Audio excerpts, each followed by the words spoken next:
paradiso, più inferno, nessuna pietà. Questa è la dura realtà. Sono vissuto in un mondo tutto mio. Pure io ho creduto in Dio. Se non ti sta bene, sentirai le mie pene. Vivo in un mondo pieno di regole, ma pieno di parabole. Problemi che nessuno risolverà. Questa è la mia realtà. Quando il prof mi urla dietro, infrangerò quel vetro. Per questo sono politicamente scorretto. Politicamente scorretto sono io, e lo era anche Dio. Politicamente scorretti lo siamo tutti quanti. Hai capito ora chi hai davanti? Bene o male, non c'è scampo. Morirai anche te, in un modo o nell'altro, non crederti scaltro. Io sono già morto, mi sento risorto. Questo è il mio motto. Quindi fratelli, non scherzo, non la scamperete. Anche voi ve ne andrete. Quando il prof mi urla dietro, infrangerò quel vetro. Per questo sono politicamente scorretto. Politicamente scorretto sono io, e lo era anche Dio. Politicamente scorretti lo siamo tutti quanti. Hai capito ora chi hai davanti? Imparerai a cadere sopra gli specchi. Imparerai a camminare in una pozza di sangue. Ma la cosa che conta veramente non è quella di farsi odiare, ma farsi rispettare. Chi troppo odio ti dà, la pagherà. Chi troppo amore ti dà, ne soffrirà. Gli angeli hanno imparato a volare, ma te ne accorgerai, cadrai anche tu in mezzo al mare. I demoni avranno imparato la lezione. Adesso questa è la tua occasione.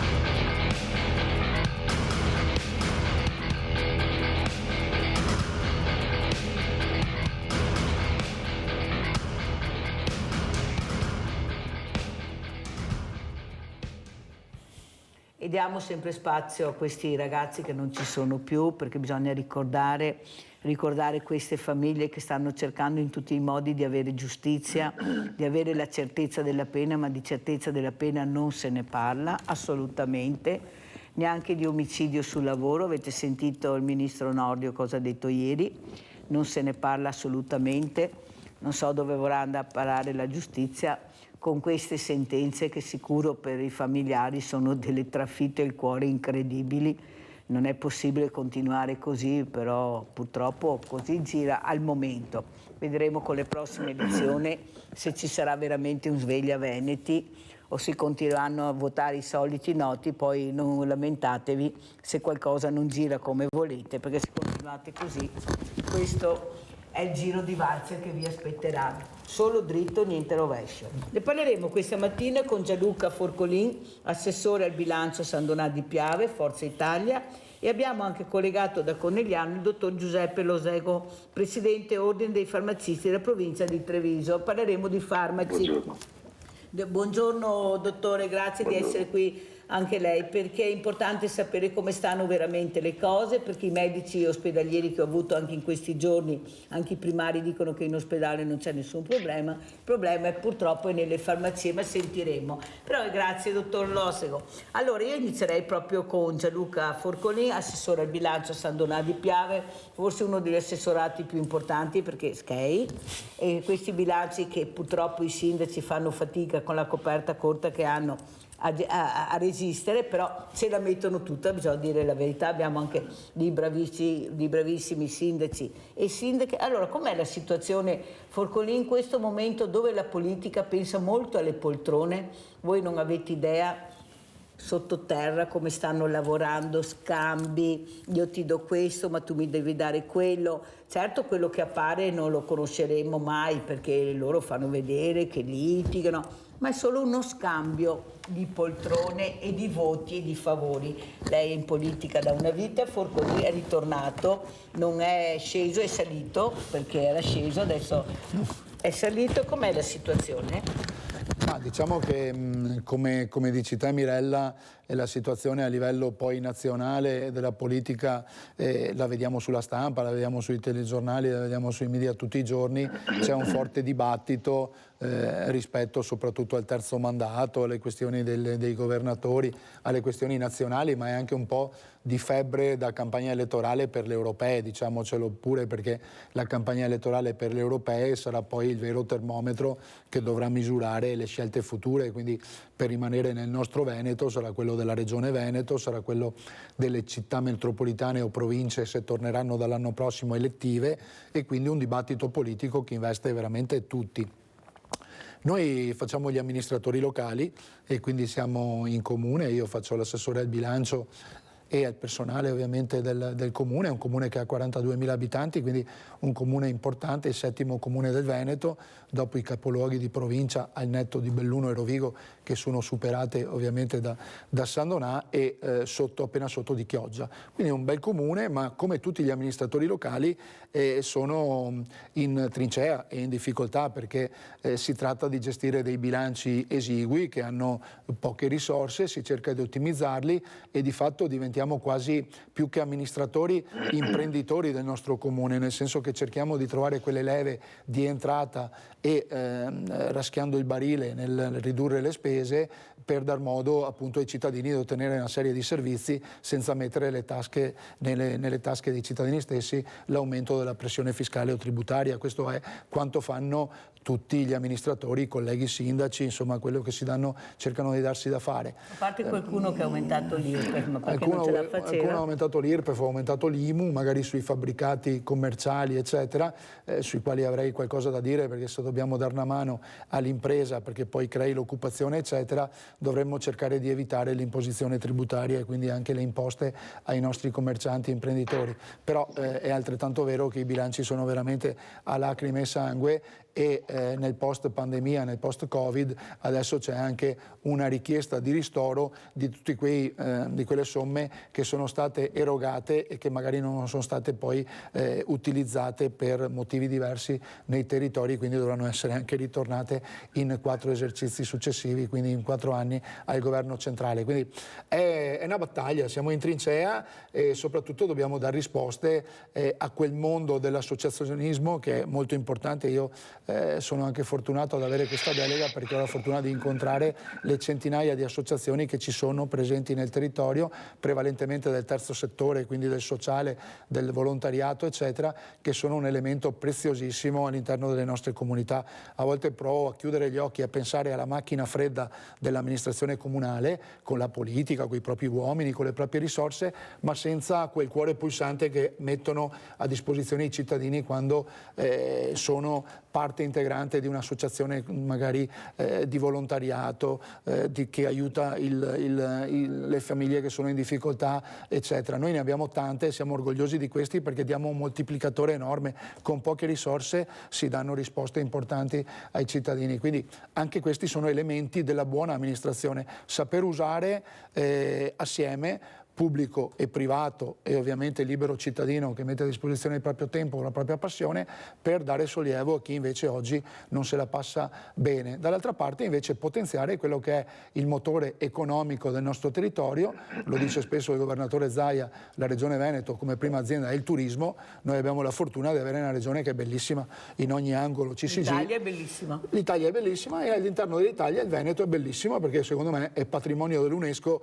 ogni angolo in cui ci si giri, quindi non solo le Dolomiti, le colline del Prosecco, Venezia, eccetera, ma ci sono tanti angoli che sono meravigliosi e oggi i nostri turisti che arrivano vedono nel Veneto una meta importante. Sta a noi valorizzare perché questo diventi anche un elemento volano per l'occupazione, per l'economia, per le risorse e per i tanti giovani che hanno qualche opportunità di crescita senza andarsene ai noi all'estero. Senta Forcolin, visto che lei è una persona molto competente per quanto riguarda le finanze, come è presa l'Italia? Perché io ho illustri ospiti competenti, perciò parlo di tributaristi, commercialisti, gente che veramente sa cosa sono i numeri, che non è che sia un bel momento, un momento veramente facile per nessuno, tanto è vero che sentiamo sempre di più tutti i giorni, che molti piccoli chiudono in qualsiasi settore, non riescono a farcela. Queste poche multinazionali che stanno facendo veramente una corsa solitaria, sono come i caimani, stanno prendendo tutto quello che c'è nel mercato che non riesce a resistere, nel silenzio però della politica, che da una parte li condannano, ma una parte apre loro delle strade e dei portoni incredibili. Però se noi perdiamo questo mondo meraviglioso che era fatto dei nostri artigiani, dei nostri commercianti, dei nostri piccoli industriali, io non so dove andrà a finire l'Italia, perché la creatività che tutti ci invidiano in qualsiasi settore, dall'arte, dalla sartoria, all'artigianato puro, vero, made in Italy, dove andremo a finire? Resisteremo? Riusciremo un'altra volta a rimetterci in gioco o è troppo tardi? Dove abbiamo perso quello che poteva insegnare, facendo una scuola di formazione adatta al nostro paese in tutti i settori, e i giovani che non ci sono più perché non li abbiamo. E quei pochi stanno prendendo vari indirizzi perché c'è un mondo di indirizzo. Lei come la vede la storia? Ma allora, intanto dobbiamo dire che fortunatamente, come hai detto tu, l'ingegno, la creatività è stata sempre la nostra fortuna, no?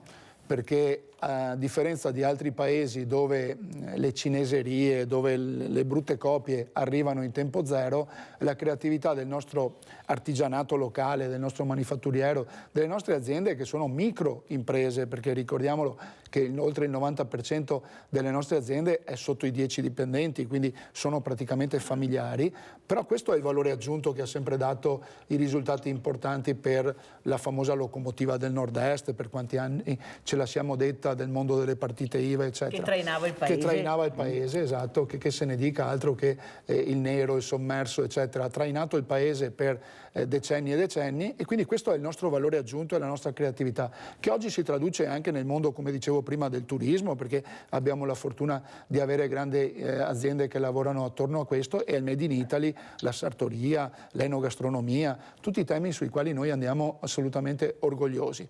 E quindi da una parte c'è una creatività e un valore aggiunto importante. Dall'altra parte c'è la politica che purtroppo soccombe molto spesso, e qua dobbiamo farci autocritica perché ognuno ai vari livelli di governo dovrebbe incidere di più. Siamo alle porte delle europee, per esempio, vogliamo parlarne della riforma della Bolkestein che sta mettendo in discussione anche questo. Dicevi prima giustamente, abbiamo creatività con signori che hanno aperto 50 anni fa, 60 anni fa un chiosco in spiaggia, lo hanno reso un ristorante, lo hanno reso appetibile e soprattutto ricco per un'economia, per posti di lavoro, eccetera. Oggi si pensa che possa arrivare la multinazionale di turno, il McDonald's di turno, la Nestlé di turno, che ci metta in riga tutti i chioschi tutti uguali, con persone che rispondono ovviamente davanti a un tablet, e ne hanno perso anche quel dialogo, quell'armonia, quella vivacità che creava l'imprenditore col turista barra ospite. Non più soldatini ma tanti piccoli robot, avete capito? Abbiamo Gianfranco Valeri, numero 1 da Cessalto. Sei tu il numero 1 stamattina, Gianfranco? Sì. Buongiorno signora Milena. Buongiorno. Buongiorno ai suoi ospiti. Ecco, mi rivolgo in particolare a lei, assessore, che è stato anche vicepresidente della regione. Stiamo tornando indietro di anni. La riforma del terzo mandato è una cosa impossibile, secondo me non la devono fare, perché è una forma di alta democrazia. Cioè un presidente di regione, in Italia, io per carità, ha preso un plebiscito con la lista sua di più del 40%, ben venga se si va può fare altra politica, per prima era in provincia, adesso in regione, ha fatto bene e ne siamo onorati, però la democrazia si deve rispettare. Secondo me praticamente 2 mandati sono più che sufficienti, se uno non lo vuole fare, fa l'assessore, fa il consigliere regionale, non è che oppure lavora in politica. Questa è la vera democrazia, secondo me. Torniamo indietro e sblocchiamo delle cose. Poi anche un'altra cosa, hanno fatto la riforma dei sindaci, un'altra cosa sbagliatissima. Ma non dicono perché sono i comuni piccoli, sono qua, sono là. Torniamo a mettere i podestà come erano una volta. Sia un sindaco, lei che mi sembra che è stato anche sindaco, sia un sindaco in 10 anni che sta non è in grado di trovarsi sostituto, vuol dire che ha fallito anche come sindaco. E poi ci lamentiamo perché la gente non si avvicina alla politica. Cioè, volevo il suo parere, il prossimo un po' avvilito perché torniamo. Poi un'altra cosa, guardi, visto che, un'altra cosa le dico, la riforma degli enti, lei prima parlava, la riforma degli enti locali, quando la facciamo? Non diamo così, ma devono intervenire per legge e non abbiamo più servizi ai cittadini e scotiamo tante più risorse. Volevo il suo parere, buongiorno e grazie e buon lavoro. Grazie Gianfranco, a te risponderà sicuramente Gianluca Forcolì subito dopo aver salutato anche l'altro ospite che è appunto il dottor Giuseppe Losego, presidente Ordine dei Farmacisti della provincia di Treviso, perché purtroppo il tempo corre, devo correre. Andiamo a vedere allora questa carenza di farmaci, poi lo commentiamo col dottor Losego.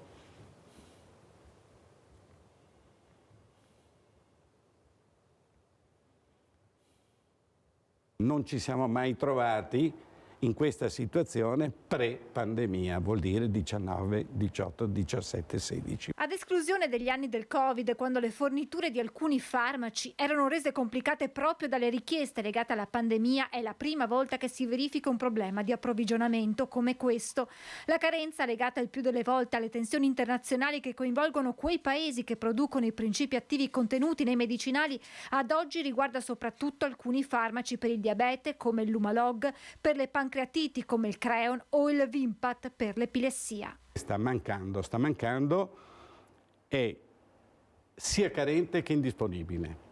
Per cui il Creon come farmaco fino al 2025 siamo in allarme. Nel caso del Creon, spiega il dottor Giacomazzi, c'è la possibilità da parte della farmacia di inviare il paziente dal medico che fa una richiesta alla regione che a sua volta acquista il medicinale di importazione. C'è un iter molto lungo, un iter burocratico, cioè, non si indifferente. Può aspettare? Si può aspettare parecchio.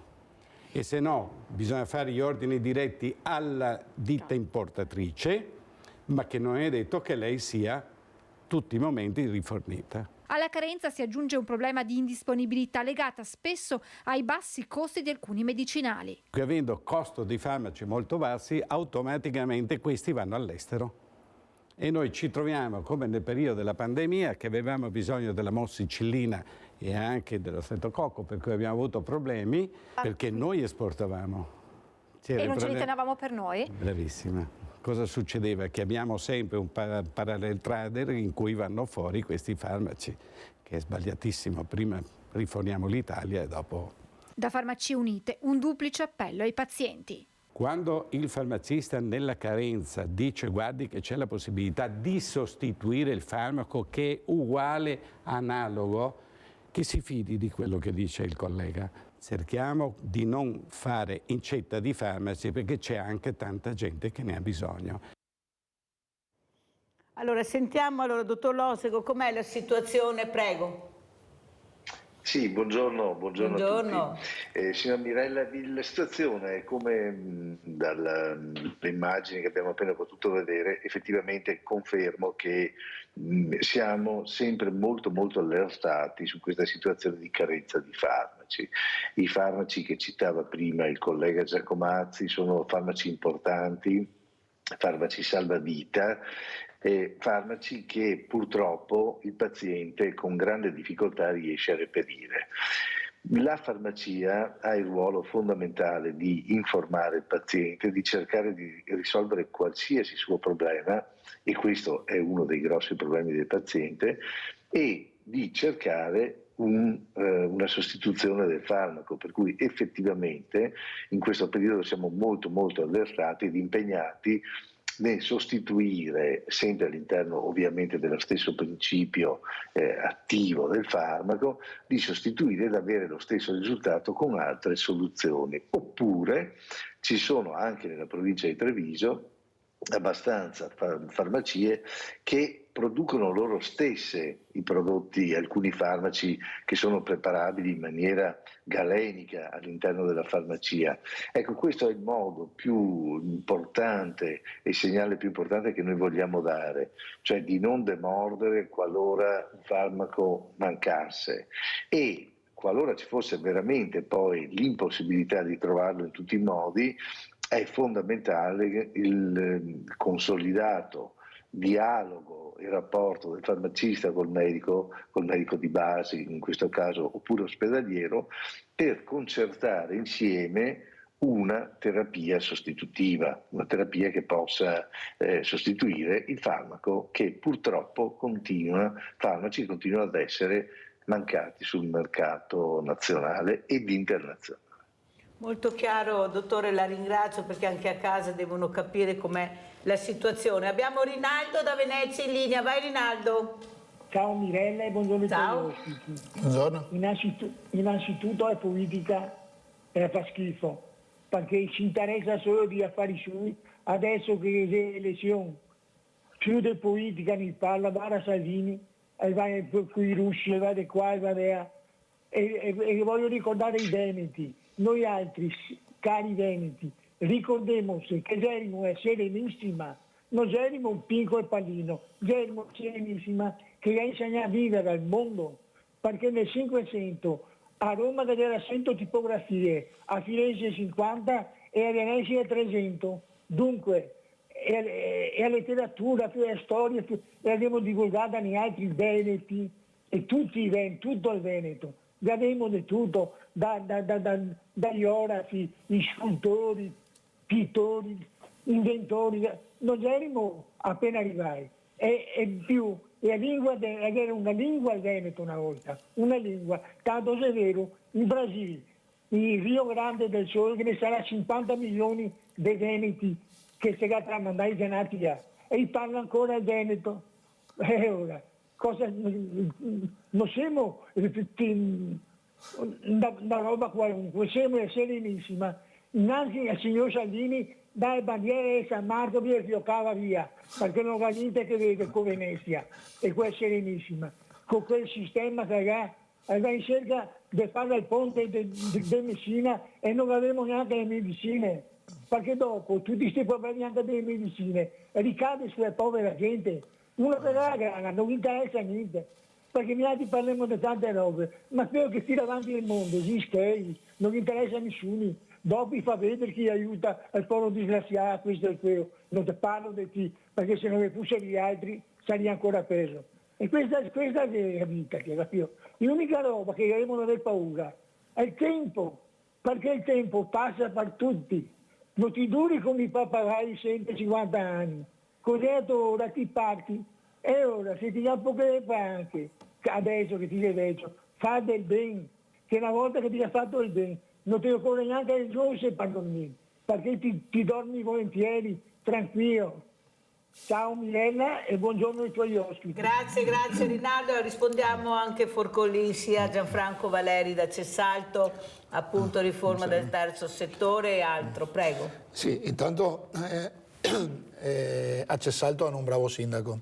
E ovviamente che è Crosato, che è Emanuele, è anche un amico, è una persona che ovviamente conosco bene. Che è molto arrabbiato, sì, è ultimamente con la politica. Esatto, però è una persona che sa stare in mezzo alla gente, quindi oggi i cittadini, soprattutto nelle piccole comunità come Cessalto, apprezzano il sindaco che sa stare in mezzo alla gente. Però ha ragione nelle sue riflessioni quando ovviamente dice anche giustamente che un sindaco dopo il secondo mandato in realtà dovrebbe, il medio periodo sono i 10 anni, dovrebbe aver posto in essere quello che era il suo programma di governo e insomma il programma per cui si è presentato ai cittadini. Io dico che personalmente ho fatto anch'io il sindaco per 2 mandati.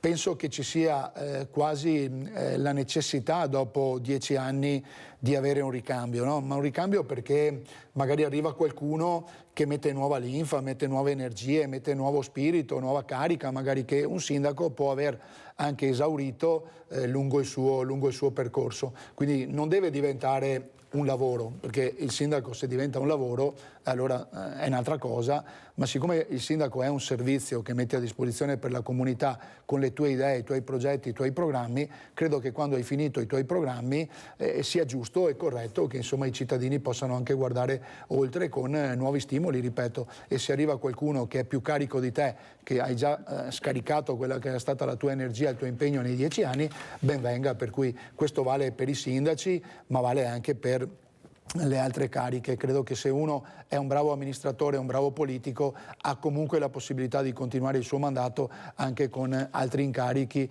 e altre funzioni che possono essere messe a disposizione appunto della politica. Poi sono i cittadini che devono avere per forza di cose la penna e quindi l'indicazione esatta. Mi piacerebbe che per esempio i parlamentari fossero eletti con le preferenze. È uno degli enti di governo che non viene eletto con le preferenze, ma viene eletto dalle segreterie politiche, e quindi magari arriva quello più simpatico, quello più, posso usare paraculo Mirella, del momento, che ha tutte le sue linee preferenziali con il segretario di turno e diventa parlamentare, magari sul suo territorio non prende i voti neanche dalla sua famiglia, no? E quindi succedono queste cose, e poi i cittadini si domandano come mai ho mandato in Parlamento qualcuno che non sa rappresentare neanche la propria comunità e che non ha mai avuto consenso. Però queste sono le contraddizioni della politica che evidenziava anche il signore di Venezia e che rivendicava i fasti della Repubblica serenissima, e ovviamente di un Veneto che deve pensare in grande e non deve farsi comprare con lo shopping delle multinazionali che arrivano qua da noi e ci portano via i nostri preziosi, i nostri famosi gioielli di famiglia. Quindi sono tutte considerazioni che arrivano dalla base, arrivano dai cittadini comuni, ma sui quali la politica deve fare una forte riflessione, specialmente adesso che siamo in campagna elettorale per le europee. Mi chiedo se i parlamentari europei o chi si candida o chi è già stato abbia una pagella sufficiente o meno da presentare agli elettori. Abbiamo Adriana da Crocetta. Ciao Adriana. Buongiorno a tutti. Sarà molto critica stamattina perché è una cosa direi indecente, nel senso che dicono di tutto e di più dell'avversario politico, non si guardano in casa, perché bisogna dire questo. Io vorrei proporre una giornata, una mattinata di persone delle meno giovani che sanno lavorare a maglia, a uncinetto, ricamare a punto croce, tanto per cambiare discorso, perché è una cosa impressionante. Quello è così, quello è colà, e magari non l'ho mai visto. Grazie, scusate. Grazie anche a Adriana, ho sentito le riflessioni di Adriana, meglio lavorare a uncinetto e ricamare piuttosto che sentire la politica in generale. Allora andiamo a vedere invece questo scontro tra Paolin e Montuori, perciò Lega e Fratelli d'Italia, poi lo commenta appunto Gianluca Forcolì invece di Forza Italia, per loro com'è la situazione e il futuro, cosa vedremo, se ci sarà un futuro, perché c'è in bilico anche quello, il futuro del governo. Voi non lo sapete, ma ve lo dice la Mirella, ve l'ho già detto poco tempo fa. Andiamo a sentire. Noi siamo una forza politica da tanti anni, Fratelli d'Italia è arrivata ieri, ha avuto un grande exploit come l'ha avuto Renzi, come l'ha avuto il Movimento 5 Stelle, come l'ha avuto la Lega stessa, adesso tocca a Fratelli d'Italia. La ruota gira, questo è il concetto. Esatto, la ruota gira, però adesso se continuano... Avete una ragione se la ruota gira, no? Perfetto, ma se la ruota gira, però non... È girata, adesso sì, state... ma non si può pretendere di governare una regione perché avete il 30%. Beh, io sono tra quelli che sostiene, se volete la presidenza della regione vi candidate e noi correremo con il nostro candidato. Fine. Lei si ricorda come fu scelto Zaia? In che senso? Quando fu scelto Zaia, come fu scelto? Nel 2010. La candidatura di Zaia, sì, da chi fu scelta? Come fu scelto Zaia candidato? Qualcuno se lo ricorda? Se lo può ricordare? Fu scelto da un accordo. Perché cioè, fu scelto con un accordo e Forza Italia e all'epoca Alleanza Nazionale, che erano due partiti molto più robusti, rispetto alla Lega, che era un partito in ascesa, ma non era sicuramente con i numeri che aveva oggi, aveva una piccolissima percentuale, molto più piccola di quella che ha Fratelli d'Italia oggi, fu deciso di candidare Zaia. La piccola percentuale in Veneto, forse la piccola percentuale percentuale ce l'ha sempre avuta Alleanza Nazionale? Sì, prima? Il 10, il 12, certo. Vabbè, è una piccola percentuale. Non ricordo bene, che adesso questo non c'entra. Non c'entra. Questo non vuol dire. Come non vuol dire? No, ma si può cambiare, no? Vuol dire. Certamente si può cambiare. Però uscire e dire, pretendere di avere la regione, per me il comportamento che voi avete tenuto su più di qualche comune in questi ultimi tempi, parlo anche della campagna delle amministrative del 2023, io parlo di fair play. Io ho visto conferenze stampa dove Forza Italia presentava degli ex senatori nostri, voi avete fatto dei candidati sindaci, ci avete preso degli espulsi e li avete candidati. Questo secondo me non è fair play fra alleati. Allora sentiamolo, abbiamo sentito Lega e Fratelli d'Italia, visto che vanno così d'accordo, poi avete visto com'è veramente la situazione nei vari territori italiani, guardate bene. Allora, invece Forza Italia da che parte sta e come vede la situazione del terzo mandato? Perché oggi c'è la conta, Beh, mi verrebbe da dire che fra i due litiganti il terzo gode, insomma, mi sembra una battuta che ci possa stare, però sento legittimamente da parte degli schieramenti, ognuno dice la sua ed è anche nelle dinamiche, nelle corde della politica, ci mancherebbe altro, Mirella, saremmo qua non saremmo qua a dire il contrario e quindi siamo tutti abbastanza scafati. È legittimo, io dico che oggi una forza di maggioranza è legittimo, Fratelli d'Italia ha una percentuale importante, sarà anche un momento storico, avrà una flessione come diceva Paolin e l'ha avuta il Movimento 5 Stelle, la Lega stessa, il Renzi stesso, però oggi legittimamente è il socio azionista di maggioranza e chiede di avere una regione produttiva del nord, visto che ad oggi il Piemonte è di Forza Italia, la Lombardia è della Lega e il Friuli Venezia Giulia è della Lega, come il Trentino Alto Adige, eccetera. Quindi questo ci sta. Dopodiché nascono i dibattiti e non li deciderà, con tutto rispetto, Paolin, ma li deciderà la Meloni assieme a Salvini, assieme a Tajani, e sono giochi che riguardano anche altre regioni che andranno al voto l'anno prossimo e che rappresentano lo scacchiere. Io credo che andare separati o spaccati può essere una forzatura che oggi legittimamente può chiedere la Lega, ma deve anche stare attenta che quando tu vai spaccato perché sai che hai il punto di forza in Veneto e quindi vado e faccio la prova di forza perché con Zaia vinco anche da solo.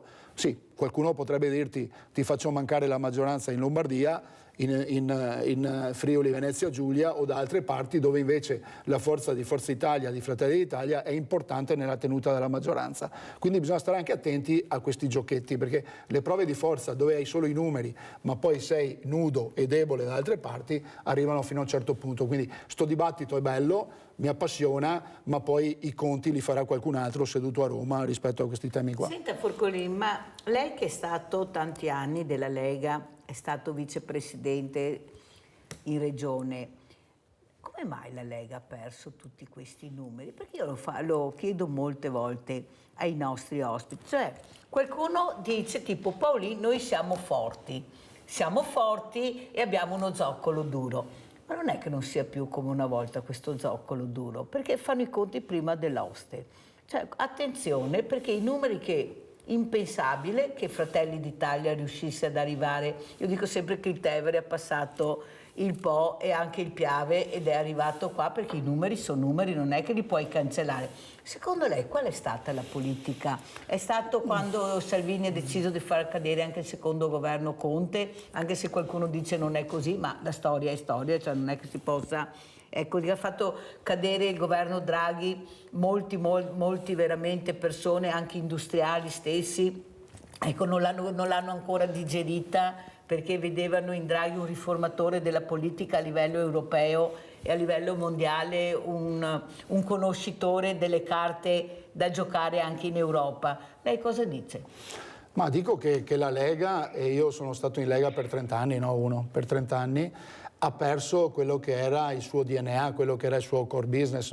È stato, che se ne dica, il sindacato del Nord.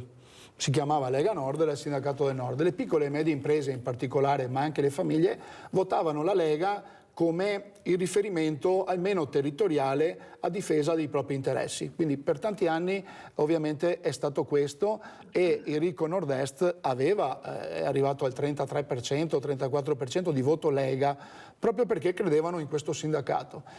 Con l'era Salvini, che è arrivato diciamo quando la Lega era al 3%, dopo i problemi avuti con Roberto Maroni, lo scandalo Belsito, i diamanti, ricordate tutti il 2012, quel periodo là, ha avuto un sussulto perché ovviamente c'era il ragazzo brillante che dava l'impulso. Però poi si è capito, e si è capito negli anni successivi, che non c'è una vera e propria, come posso dire, linea di partito. Ha girato e ha virato a destra e a sinistra su alcune questioni dove i leghisti stessi, gli storici, hanno perso un po' la bussola. Lo diceva prima il nostro ascoltatore: se tu hai come core business il ponte sullo stretto di Messina oggi, e questo è l'elemento più importante di un segretario della Lega che era Lega Nord, forse qualcosa ci siamo persi, perché abbiamo un asse est-ovest, per esempio autostradale, che collega l'Europa, collega il mondo produttivo del Veneto, del nord Italia, e quindi del traino, come dicevi tu, del paese,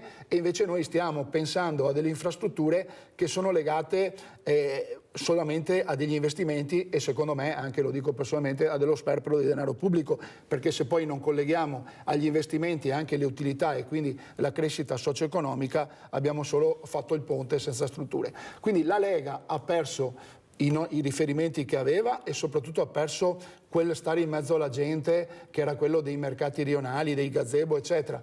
Poi stiamo vedendo, e lo leggo sui giornali, quando tu hai un elemento come Roberto Marcato, che è un amico, e non lo candidi alle europee perché devi ucciderlo, devi metterlo all'angolo dopo il congresso, eccetera, forse qualcosa non funziona. Un dirigente dovrebbe mettere i suoi cavalli migliori per cercare di portare un po' di consenso e innalzare le percentuali. Se questo non sta accadendo perché se la stanno cantando e suonando all'interno del castello, avendo tirato su le paratie, i ponti levatoi, pensando che i dirigenti questi sono il meglio, forse fuori una riflessione di come ti sta guardando il popolo, la signora Maria, e ti sta guardando la gente comune, dovremmo farla, perché vedo che non mi pare che i gazebo e le iniziative della Lega siano così piene di consenso in questi ultimi periodi. Però queste sono dinamiche del partito, e ognuno si deve guardare in casa propria. Quindi queste sono riflessioni che faccio a voce alta, anche con un certo dispiacere dopo tanti anni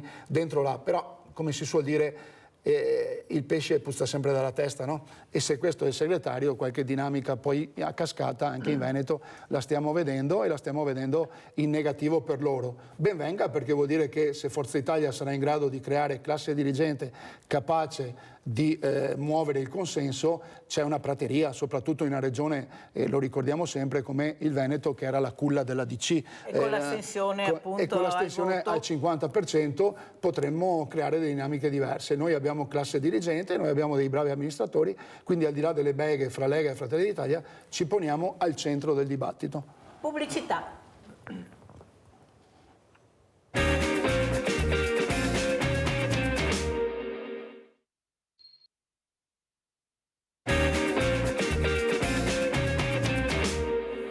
La povertà sanitaria in Italia. Secondo i dati dell'osservatorio Opsan, nel 2023 sono state oltre 427.000 le persone che si sono trovate in stato di povertà sanitaria e hanno dovuto chiedere aiuto a una delle 1892 realtà assistenziali convenzionate con Banco Farmaceutico per ricevere gratuitamente farmaci e cure. Tradotto in numeri, rispetto al 2022 c'è stato un aumento del 10,6%.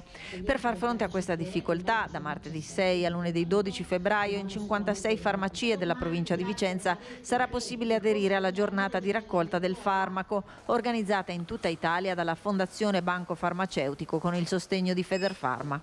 Farmaci da banco di pubblico utilizzo saranno raccolti nelle farmacie volontarie e attraverso le associazioni del territorio di volontariato, che ringraziamo, potranno essere distribuite alle utenze che soffrono di indigenza economica e sanitaria. Povertà sanitaria che preoccupa anche nella provincia berica, sottolinea il presidente della Croce Rossa Vicenza, che snocciola i numeri del 2023 relativi alle persone che hanno chiesto supporto agli sportelli sociali del territorio per richiedere farmaci, parafarmaci e presidi medici. Uno dei dati che preoccupa più la nostra associazione sulla base delle informazioni che abbiamo raccolto e dei dati che stiamo raccogliendo è che sempre più persone, sempre più famiglie richiedono attività di supporto alla nostra associazione e sono famiglie che arrivano sia dai servizi sociali dei comuni con cui noi ci relazioniamo, sia richieste da parte dei non residenti. L'aumento è indicizzato nel più 20% rispetto all'anno precedente e questo è un numero che sicuramente ci preoccupa. Allora, parlavamo proprio con Forcolin di quello che sta succedendo nel nostro paese, dottor Losego, però come si sente anche dal servizio, il problema è che sono le fragilità che soffrono di più, sono le fragilità che non hanno potere di acquisto anche su determinati settori, indipendentemente che ci siano o non ci siano, perché secondo me anche la guerra ha inciso molto, cioè, dobbiamo dire che ha delle barriere veramente alte, però sono le fragilità che pagano le conseguenze, sempre loro comunque. Cosa dice dottor Losego? Sì, purtroppo l'analisi della situazione per quanto riguarda la sanità nel Veneto, che rispecchia un po' quella che è la situazione nazionale, vede una grossa difficoltà del paziente, ma una grande difficoltà, tanto che i dati parlano chiaro dal periodo del Covid e sta continuando questo trend per motivi economici, come sottolineava lei, vuoi per la guerra, vuoi per l'inflazione, vuoi per il gas, vuoi per il costo del denaro, vuoi per tutti questi mettiamo motivi. Anche speculazione, dottor Losego, cosa dice? Per speculazione che riguarda anche i farmaci, la vendita dei farmaci all'estero. Per tutti questi motivi il paziente trascura la sua salute. La trascura perché? Perché non va a controllarsi, l'accesso ai medici di base è diventato molto più complicato. Non ci sono medici di base, ci sono molti meno farmacisti disponibili sul territorio. Gli ospedali non hanno personale. Sono aumentati i servizi delle strutture private, per cui il paziente cosa fa? Chi può, si rivolge alla struttura privata per i controlli, per le visite, per i suoi problemi, perché i tempi e l'accesso sono effettivamente più facili. Chiaro che sono a pagamento. Ovviamente, parlando di pagamento, noi escludiamo il 60-70% della popolazione che non può permettersi questa soluzione. Ecco, questa è una cosa molto pesante che dovrebbe essere messa nel conto anche dalla politica, cioè questa dismissione dalla sanità pubblica per favorire e far sviluppare i centri commerciali nell'economia normale e la sanità privata nella struttura del sistema sanitario nazionale. Questo porterà inevitabilmente a queste conseguenze. Far sfuggire un paziente ai controlli regolari che negli anni passati faceva regolarmente, degli screening per il diabete, per il colon, per tutte le problematiche che si erano sempre fatte, che la Regione Veneto ha sempre attuato, oggi come oggi purtroppo stanno sfuggendo di mano. I risultati si vedono quando i tumori o i problemi vengono scoperti troppo tardi. Dottor Losego, però è anche da dire che voi siete diventati un confessionale, perché come lei sa, che io lo dico spesso, preti non ce ne sono più o pochissimi, medici di base ancora meno. Cos'è che la preoccupa di più? Vedendo queste persone, stiamo parlando delle fragilità che non hanno risposte, che non sono ascoltati, che sono invisibili, che forse l'unico ascolto ce l'hanno proprio quando hanno queste patologie e riescono ad arrivare nelle farmacie e cercare di essere ascoltati. Cos'è che la preoccupa di più? È quello che vorrebbe chiedere alla Premier Giorgia Meloni, dottor Losego. Ma Mirella, quello che mi preoccupa di più è un dato di fatto, è la solitudine del cittadino, la solitudine del paziente. Quando io vedo che in farmacia da me, volutamente, le persone vengono per acquistare 3 cose, vengono in 3 giorni diversi per avere un'opportunità di esporre un problema, di fare 2 parole con il professionista, di chiedere un consiglio, di sfogarsi, di evidenziare quelle che lei diceva che ha giustamente chiamato fragilità, a questo punto io capisco che c'è qualcosa che non va. Capisco che siamo arrivati a un punto in cui la persona non è più al centro della problematica, ma al centro c'è il business, al centro c'è la progettazione economica, al centro ci sono mille altre cose, tra cui anche ovviamente la politica, e non c'è più il paziente, non c'è più il cittadino. E questo, come sottolineava prima il sindaco, l'assessore, parlando della funzione del sindaco che deve essere presente sul territorio, il sindaco che è a contatto con il cittadino, ecco, lo stesso vale per il sanitario deve essere disponibile, il farmacista è 365 giorni all'anno presente nella sua farmacia, c'è sempre una farmacia aperta e disponibile. Questo dovrebbe essere per tutto, dovrebbe essere per l'ospedale, dovrebbe essere per il pronto soccorso, per il medico di base, per tutti. Purtroppo la carenza di personale e scelte politiche imputabili veramente a decisioni politiche serie hanno portato a questa situazione. Ci si è messa poi, come dicevamo prima, l'inflazione, la guerra, il Covid e tutte le problematiche e il sistema è crollato. Solo che oggi facciamo veramente i conti e non saprei neanche sinceramente cosa chiedere al governo, diciamo, o alla Meloni, come diceva lei, se non di prestare attenzione che questa cosa porta alla deriva, porta al fatto che il 60-70% dei nostri pazienti andranno persi dal controllo del sistema sanitario nazionale. Ed è una cosa grave, perché poi ce li ritroveremo ammalati gravi e seri in ospedale, ricoverati, con una spesa ovviamente a carico dello Stato che sarà elevatissima.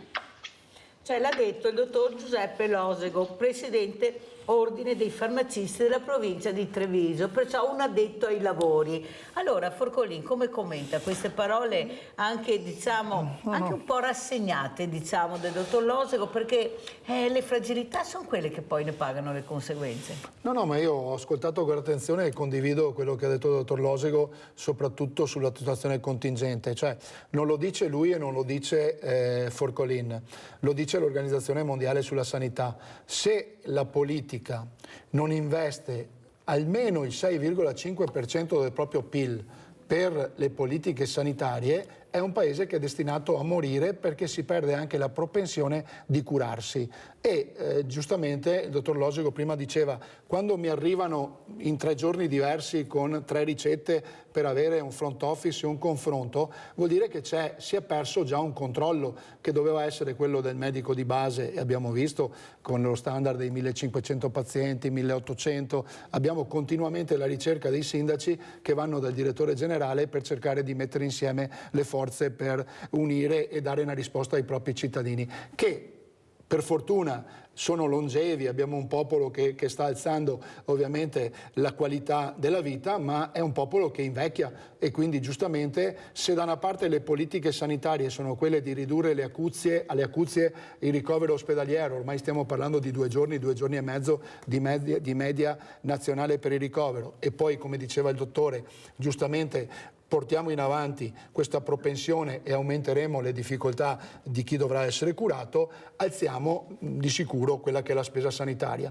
Quindi le politiche sbagliate sono anche quelle legate per esempio a un 110%, giusto per toccare un tema, dove hanno buttato via in 5 anni 125 miliardi che devono essere recuperati con minori entrate nella legge di stabilità, e poi vediamo che si litiga per alzare di 1 miliardo di euro il Fondo Nazionale Sanitario, che invece sarebbe quello che mi aiuta a risolvere quelle problematiche che il dottor Losego ha ben evidenziato. Quindi 125 miliardi si trovano e si buttano dalla finestra, e hanno creato una speculazione enorme dove l'Agenzia delle Entrate sarà impegnata per i prossimi 5 anni a trovare i furbetti. Dall'altra parte non troviamo 1 miliardo, 2 miliardi di euro all'anno indicizzato nelle leggi di stabilità per mettere nelle condizioni i nostri anziani e le nostre persone ammalate di trovare non solo il farmacista che da buon professionista dà le risposte, ma anche anche l'organizzazione sanitaria, che è il vero, dovrebbe essere il vero interlocutore. Quindi queste sono le contraddizioni di questo Paese, no? Troviamo la forma speculativa ma non troviamo il beneficio, e quindi che sarebbe molto semplice, perché come ha detto il dottor Losego non ci vuole molto, e fino a qualche anno fa la situazione si riusciva a reggere. Adesso con l'incremento delle strutture private eccetera, l'asticella si sta alzando, e quindi ci va solo chi ha la possibilità poi di andarci, e gli altri sono cittadini di serie B, magari hanno lavorato 40 anni in fabbrica, hanno versato i contributi, quelli non meritano un fondo sanitario nazionale che gli consenta di curarsi dignitosamente. Ecco, queste sono le riflessioni della politica, e rispetto al 110 guarda, sono abbastanza arrabbiato su questo, perché abbiamo buttato dalla finestra miliardi e miliardi di euro quando avremmo potuto dare risposte assolutamente concrete, soprattutto sul tema sanitario. Quindi complimenti ai farmacisti, non soltanto al dottor Losego ma alla categoria, e il suggerimento che vi do è anche di continuare a battervi, non demordere, ma a battere anche nei tavoli nazionali come categoria per investire il governo di queste tematiche. Però, Assessore Forcolin, è anche vero che c'è una denatalità che preoccupa, e c'è un popolo che sta diventando, il popolo italiano, sempre di più diversamente giovani. Allora, dove vogliono andare a parare? Perché i diversamente giovani sono più facili ad ammalarsi, sono quelli che hanno più problemi. Ma se questi diversamente giovani diventano dei numeri, come li stanno cercando di far diventare, e non persone, tanto è vero che hanno aumentato la sanità pubblica. Vai a spiegare la convenzione che hanno, lei lo sa benissimo, la sanità pubblica dovrebbe gestirsi da sola, non essere convenzionata. Perché abbiamo chiuso gli ospedali? Perché abbiamo aperto le sanità pubbliche, abbiamo le sanità private, abbiamo dei numeri, sembra da 35 a 150 solo qua nel nostro territorio. Perché c'era un disegno ben preciso di arrivare a questo. Cioè non è che anche la regione possa dire che non si sapeva questo.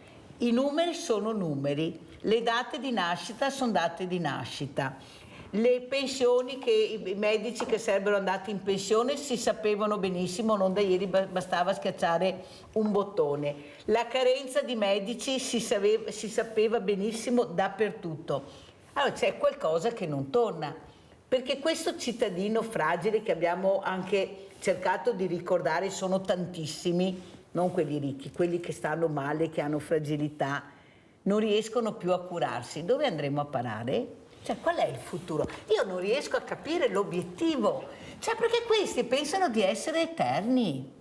Questi pensano, tanto è vero che lei era in regione quando c'era il Mose, ma non era il Mose, era Mosè. Qualcuno pensava di dividere le acque perché pensava di essere diventato Mosè, che nessuno l'avrebbe toccato e avrebbe fatto quel cavolo che avrebbe voluto fare, perché questa è la verità, commettendo, penso, il più grande scandalo di tutti i tempi. Forse qualcuno non se lo ricorda, per il Mose, grande Mose, perfetto.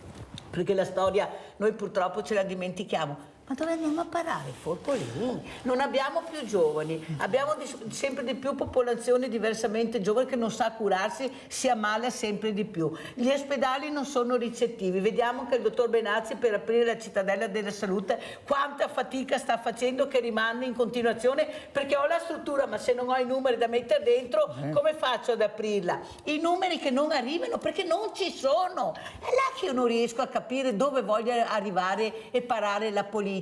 Parliamo dei morti del lavoro, 76% di cantieri con le ispezioni fuori regola. Con criteri, 76% di cantieri fuori regola. Ma dove vuole andare a porare questa politica? Una volta dicevano, c'è la sinistra, adesso andiamo noi e vedrete. E vediamo cosa sta succedendo, perché Giorgia Meloni ha i nemici in casa, lei lo sa benissimo, direi che va tutti d'amore e d'accordo, abbiamo visto com'è la situazione, ma qui non si va da nessuna parte, perché se cade anche questo governo, cioè poi che paga le conseguenze siamo noi perché si blocca tutto un'altra volta. Cioè questi non si rendono mica conto che hanno a che fare con un popolo che veramente ormai fa fatica a respirare. No, fanno il falò, e anche passato l'emendamento del falò, perché le tradizioni, cioè il popolo italiano, specialmente il Veneto, vuole il falò, la tradizione, e che sia anche chi che va a dire sì, la tradizione più importante, è importante il falò che respirare bene. Io ho una sola vita, io ci tengo, lo dico a quelli che voglio, io ci tengo alla mia vita, ve ne ho una e voglio respirare bene, prego. No, come hai detto, purtroppo dobbiamo ritornare a parlare e mettere al centro del dibattito la persona. Questo è il tema, no? Se tu parli, abbiamo parlato prima, della riforma della giustizia, del ponte sullo stretto di Messina, del 110%, delle tematiche economiche, della Bolkestein, abbiamo citato solo alcuni aspetti, no? Che sono quasi tutti economici. Si vede mai o si vede poco sicuramente sulla stampa parlare di sanità e parlare della persona? Adriano da Padova, poi continuiamo, vai Adriano. Sì, buongiorno Mirella, sono Adriano. Buongiorno. Allora, io ho fatto un'osservazione sia a Padova, solo a Padova perché io sono palerubano. Ci conosciamo da anni, perché scusi che io portavo anche la biancheria, va bene dai. Ecco, è successo che io mi sono accorto, io prendo sempre il filobus, sia Italia, il centro di Padova, quello che può essere. Mi sono accorto, per entrare e anche uscire c'è un dislivello di 60 centimetri. Le persone anziane, ho visto più di qualche volta, sbarcano, è facile che cadano per terra. E questa è la segnalazione che io faccio. Cosa si può fare? C'è la pedana per quelle che ha le carrozzine, però che persone va a fare la spesa di centro, prendono il pullman, la roba all'altra, è facile che cadano per terra. Qua ci vuole, diciamo, una scalatina, non so, una pedana, che ora possa la gente quando entra e uscire, che non ci sia questo livello da terra all'alzata, per entrare e anche uscire.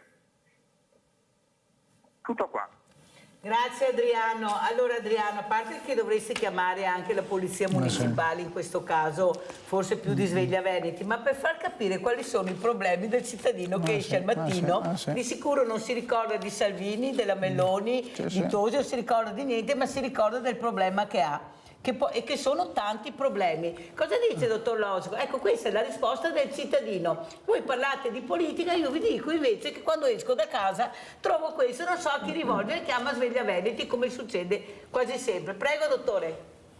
Sì, io Mirella trovo che intanto le parole dette dall'assessore Forcolin denotano una visione molto molto ampia e molto di grande esperienza di quella che è la problematica della vita di tutti i giorni, per cui condivido in pieno tutta l'analisi fatta dal 110 a tutti i punti che l'assessore ha toccato. Effettivamente poi sono problemi che vanno a incidere su queste scelte e su queste situazioni, e credo di essere vicino all'assessore anche nel pensiero da condividere che se la politica a livelli molto elevati, governativi, regionali, non riesce a risolvere questi problemi, almeno per il momento dobbiamo, come ai tempi del Covid, alzarci, tirarci sulle maniche. Tirarci sulle maniche vuol dire che il comune nelle sue funzioni, come abbiamo fatto noi, come facciamo noi farmacisti, deve dare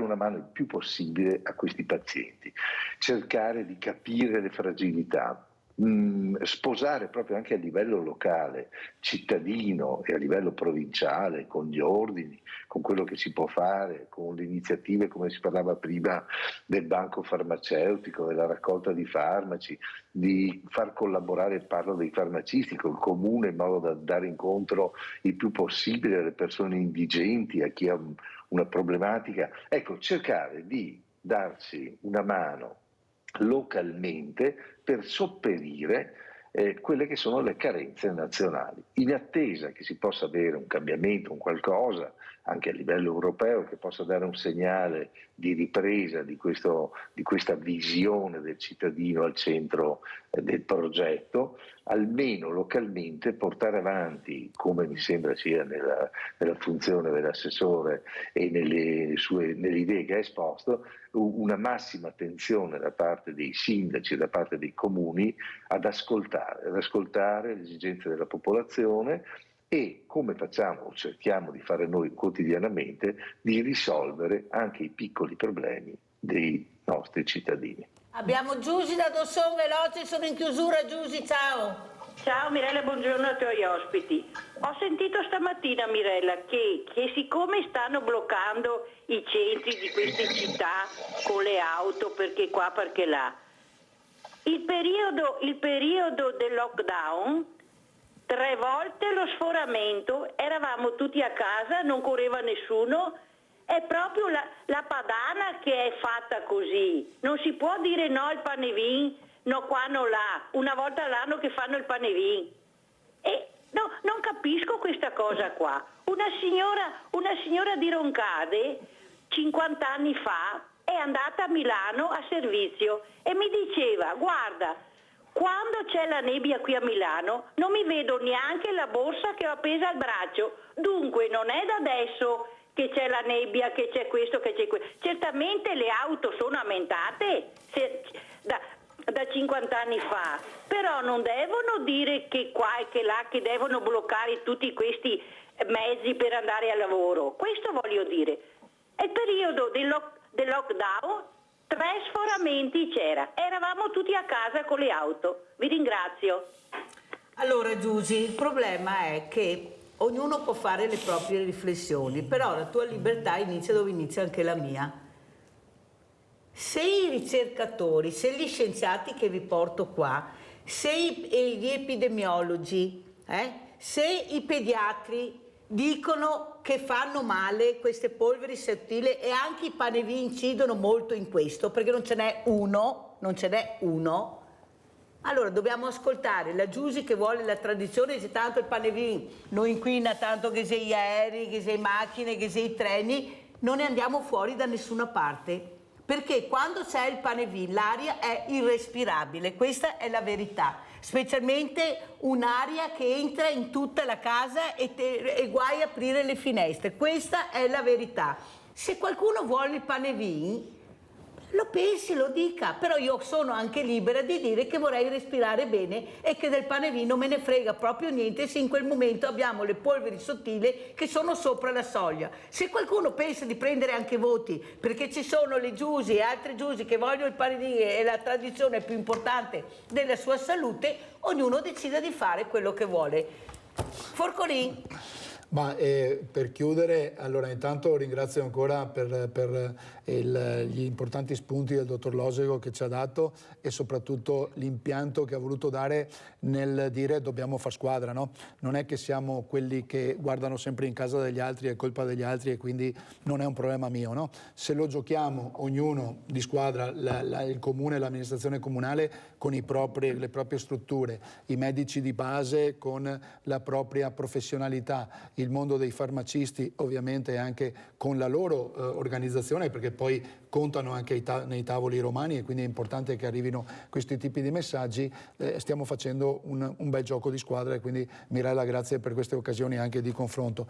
Dall'altra parte ovviamente ci sono i paradossi della Giusy, anch'io sono per le tradizioni, però in quel momento che c'è l'inquinamento dopo ci sono dei paradossi che mi obbligano come amministratore di fare la giornata ecologica a San Donà di Piave, perché devo farne una al mese per 5 mesi obbligatoria, e quindi magari non vedo nessuno in piazza quella domenica, ma il lunedì mattina c'è la coda di 3 km e ci metto un'ora per andare sul posto di lavoro con 500 auto oppure ferme. Chiudo la città e ho la tangenziale aperta. Esatto, allora forse servirebbero le infrastrutture per evitare il traffico, per evitare queste polveri sottili, ci sarebbe tanto da discutere. Dottor Losego, tanto per rinfrescare la memoria a qualcuno a casa, ecco, lei spieghi cosa vuol dire respirare male, che vengono in farmacia con questi bambini piccoli, con questi problemi di respirazione non dovuti a loro ma proprio a causa dell'inquinamento, perché qualcuno se non sente mica questa storia. Lo dica, dottor Losego, come sono prese le persone che respirano male con l'inquinamento?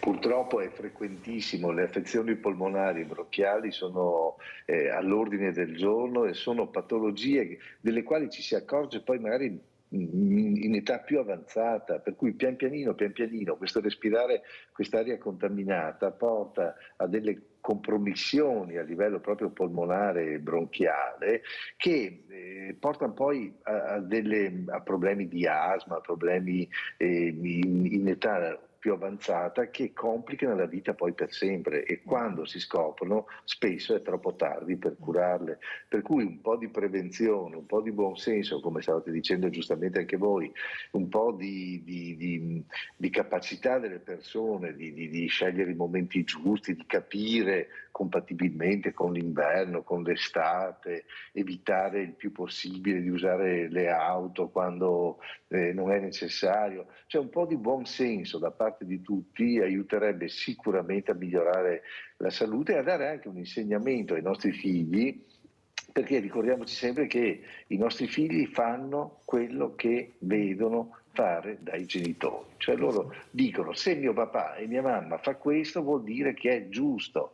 Il padre e la madre sono il primo esempio per il bambino di cosa è giusto fare. Se il padre e la madre tutto il giorno scorazzano in macchina di qua e di là con macchinoni a qualsiasi ora, senza mai privilegiare un momento la salute, il camminare, la bicicletta dove è possibile ovviamente, questa educazione lenta, graduale, progressiva porterebbe pian pianino a un cambiamento e anche a risolvere molti problemi di salute.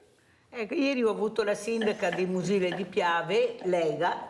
Quando io le ho fatto la domanda del panevì e della tradizione, ha detto anche no, se in quel momento c'è un inquinamento che veramente supera certi livelli. Perciò il buon senso, come dice lei, dovrebbe regnare sovrano. Non è che io non voglio il panevì, è che in questo momento che le polveri sono a livelli veramente altissimi, dove veramente gli esperti qui in trasmissione dicono non uscite neppure, state dentro casa, perché zona rossa addirittura hanno parlato, non state all'aperto perché fa malissimo, e poi non si ascolta perché il falò, ma non è il falò, è il momento che tu fai il falò. L'hanno detto anche ieri, se avete ascoltato ieri sui telegiornali gli esperti, hanno detto che purtroppo tra gennaio e febbraio queste polveri sottili nella pianura padana sono concentratissime. Allora ci mettiamo anche la ciliegina sulla torta e andiamo avanti così, e poi chi si ammala si ammala, chi è più fortunato o meno si arrangi. Grazie ai miei ospiti, a Gianluca Forcolini, assessore al bilancio di Saldona di Piave,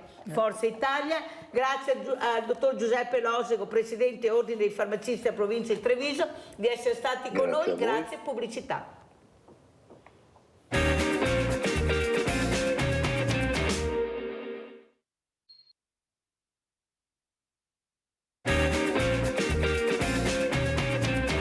Saluto altri due graditi ospiti. Abbiamo collegato da Padova il professor Paolo Sambo, prorettore con delega alle sedi decentrate all'Università di Padova. Grazie professor Sambo di essere ritornato a raccontarci un po' questi giovani, queste università, questa voglia veramente di arrivare alla laurea. E salutiamo anche Paolo Favaro da Mogliano Veneto, Salviamo il paesaggio, cosa che sta molto a cuore ai giovani. Non sono tutti cattivi esempi, ma ne abbiamo veramente di ottimi esempi, e non solo i giovani, anche a molti di noi, ne abbiamo parlato anche prima in trasmissione. Allora inizierei proprio da lei, professor Sambo. Andiamo a vedere proprio proprio a Padova, questa tensione presidio università. Era la fine del 2023 per capire com'è la situazione in questo momento. Andiamo a vedere.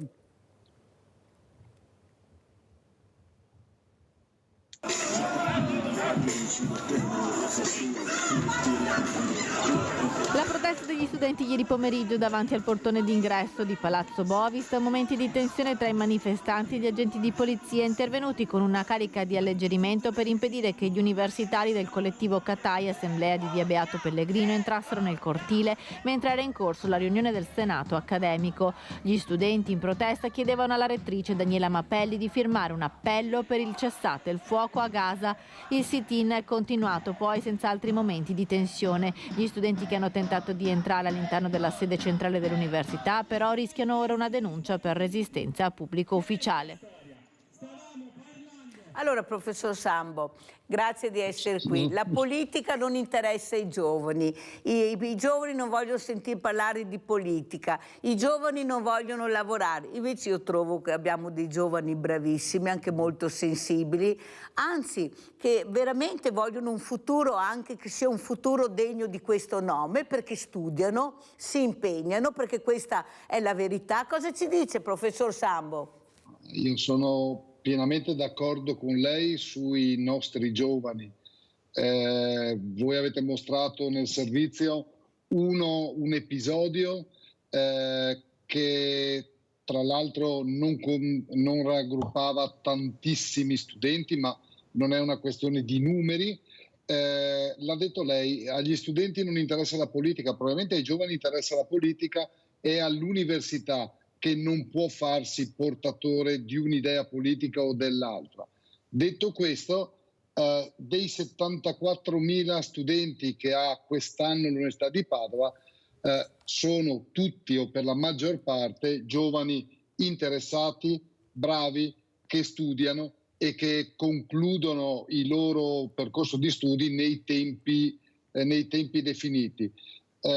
In questa enorme massa o numero di giovani c'è chi è anche interessato alla politica, e quando dico politica parlo di politica universitaria. Voi lo sapete, tutti gli organi dell'Università di Padova hanno anche una componente studentessa che è legata a quegli studenti che vogliono dare qualcosa di più all'ateneo nel quale studiano. Una parte invece, come è giusto che sia, si limita, tra virgolette, perché limitare non è in senso negativo, a studiare, applicarsi per poi prepararsi per il futuro. Allora, professor Sambo, quello che veramente rammarica è che questi giovani, quando si laureano, ricercatori, scienziati, chi ne ha più ne metta, quando vanno all'estero sono valorizzati al massimo e cercano di tenerseli perché sono proprio bravi, perché noi abbiamo questi universitari, quando escono dalle nostre università, che sono veramente preparati. Abbiamo le migliori università, voi docenti, abbiamo veramente il capolavoro che ci invidiano, perché li troviamo, in America troviamo gli italiani, i nostri ragazzi sono là, ma dappertutto, perché sono molto preparati. Perché non riusciamo a valorizzarli qua? Perché nella politica non riesce a capire il know-how di quello che voi fate, che è il massimo? E chapeau veramente, professor Sambo, perché lo dicono gli altri paesi, cosa arriva là quando si sono laureati, la preparazione che hanno. Prego. Beh, uno, mi permetta la battuta, una domanda andrebbe fatta alla politica, non all'università. No, perché so già la risposta della politica, voglio la sua, professore. No, ma io dico, intanto grazie per il complimento, è un oggettivo che Padova, ma anche il sistema universitario italiano forma dei giovani particolarmente bravi e preparati. Io l'unica cosa che posso dire a carico dell'università è che stiamo rincorrendo, come dire, c'è una sorta di mismatch. L'università ha dei meccanismi legati all'attivazione dei nuovi corsi, proprio dei meccanismi ministeriali che ci fanno perdere tempo da quando recepiamo che c'è un fabbisogno formativo nel territorio a quando possiamo effettivamente erogarlo. Io mi rendo conto che servono, dico saldatori, ma perché o laureati in una certa disciplina, creo un corso di studi, però i primi laureati arriveranno, come dire, fra 4 anni, 1 anno per attivare il corso e 3 anni per riuscire a laureare la prima persona. Quindi questo è un ritardo sul quale ci stiamo applicando, ma è un po', come dire, prevedere il futuro. Io oggi, soprattutto ai tempi che corrono, è molto molto difficile sapere cosa servirà fra 4 anni al mondo del lavoro, anche se indicazioni ce ne sono. Dopo bisogna anche dire che è vero che tanta fuga dei cervelli, ma anche tanti studenti nostri che lavorano immediatamente. Io le porto 2 esempi quello personale, io provengo dalla ex facoltà di agraria, noi abbiamo difficoltà a laureare studenti perché cominciano a lavorare prima ancora di aver conseguito il titolo di studi. Lo stesso me lo dicono noi a Vicenza come sede decentrata, abbiamo dei corsi di studio di ingegneria, ma vale anche per i corsi di Padova, perdiamo gli studenti prima della laurea, o meglio, lavorano prima ancora di laurearsi. Tutta la nostra formazione di professioni sanitarie, infermieristica, ostetricia e via dicendo, quelli sono studenti che si diplomano, è il tempo di fare le pratiche burocratiche e hanno già un posto di lavoro. Partendo dal presupposto che sempre bisogna e si può migliorare, non posso dire che la situazione è ottimale, però ci stiamo lavorando. Teniamo anche conto che col PNRR sono arrivate anche tantissime risorse o tante risorse anche per personale docente, contratti di ricerca e via dicendo, e questo ha aiutato a trattenere in Italia una parte di giovani, parlo non più del giovane laureato, ma gente che ha il dottorato e via dicendo, e riuscire a inserirlo nel sistema universitario. Molto chiaro e la ringrazio di queste parole, professor Sambo. Abbiamo Vladimiro da Rovigo, poi andiamo con Paolo Favaro. Vai Vladimiro. Grazie, ciao. Sì, contato conferme parole del signore dell'università perché mia figlia si è laureata a Padova. Il giorno dopo della laurea è stata chiamata alla Luxottica di Belluno di Agordo, adesso lavora da 2 o 3 anni lì alla Luxottica di Agordo, quindi è il discorso che chi si laurea a Padova trova subito lavoro, conferma insomma da mia figlia, per dire. Ecco, mi abito a Rovigo, e a Rovigo c'è una sede decentrata di Padova e anche di Ferrara assieme. Ho letto recentemente delle recensioni ottime sulla sede di Rovigo, sia per l'aspetto che la città di Rovigo può aiutare quella di Padova nel discorso degli alloggi agli studenti perché costa meno e ce n'è anche un po' dei più liberi, ma anche in particolare ho letto dei buoni pareri proprio sulla qualità della sede decentrata di Rovigo, che sembra avere anche un bel futuro. Ecco, volevo chiedere all'ospite, no? Un discorso in particolare a Rovigo, ma anche in generale, se è vero che il futuro di queste sedi decentrate, in particolare a Rovigo, è un futuro buono che si può sviluppare o meno. Insomma, grazie della risposta, buongiorno. Grazie Vladimiro, ti risponderà subito dopo aver sentito anche Paolo Favaro. Salviamo il paesaggio, ma perché dobbiamo salvare il paesaggio, Favaro? Per i giovani, anche per noi stessi, ecco, per un percorso che dovrebbe essere un percorso di buon senso. Prego Favaro. Dovrebbe essere chiaro a molti, ai più, ma forse non lo è, che il paesaggio è una componente essenziale. Recentemente l'articolo 9 della Costituzione, che difende il paesaggio, ha integrato questo anche con la difesa della natura, in generale della biodiversità. Questo recita la nostra legge madre, dopodiché come questo si traduca nella realtà che viviamo ogni giorno, ecco qui mi pare che i problemi siano parecchi. Secondo lei, Favaro, è una questione anche di comunicazione? Perché nel nostro paese, specialmente qua nel territorio, Mamino Vo combatta tanto la rassegnazione, però bisogna capire che quelli che si mettono in gioco per cercare di migliorare la qualità della vita di tutti, della comunità, perché è questo quello che fate anche voi, devono essere rispettati, devono essere ascoltati, perché parlano con numeri certi. Lei sorride, lo so già, ed è vero purtroppo, ma perché non si ascolta? Perché non si ascolta queste persone competenti, queste persone che cercano di dire guardate che c'è solo questo ambiente, la biodiversità va curata, va protetta, è importantissima. Ma perché qualcuno non sente? Perché sanno che una parte dei cittadini, che Gelmino Vo combatta, fanno vedere quello che veramente non è importante, ma lo fanno diventare importante perché lo gonfiano talmente tanto e quello che è veramente importante viene sgonfiato perché non c'è la comunicazione giusta. Prego. Quello che si usa dire in questi casi è che è un problema culturale, nel senso che io mi limito al Veneto per il momento, ma è estendibile. Non si cresce con una cultura che dà a partire dalla scuola un'attenzione importante a questi temi. In questi ultimi anni l'insegnamento della geografia, per esempio, è praticamente sparito, è stato eliminato e altre competenze si sono un po' ridotte. All'università è un po' diverso, ma negli studi primari è una situazione che si sta consolidando. Diciamo che tutta la freccia, l'indirizzo è quello di un'economia che deve andare avanti, progredire, e progredire vuol dire avere un PIL di più in più positivo.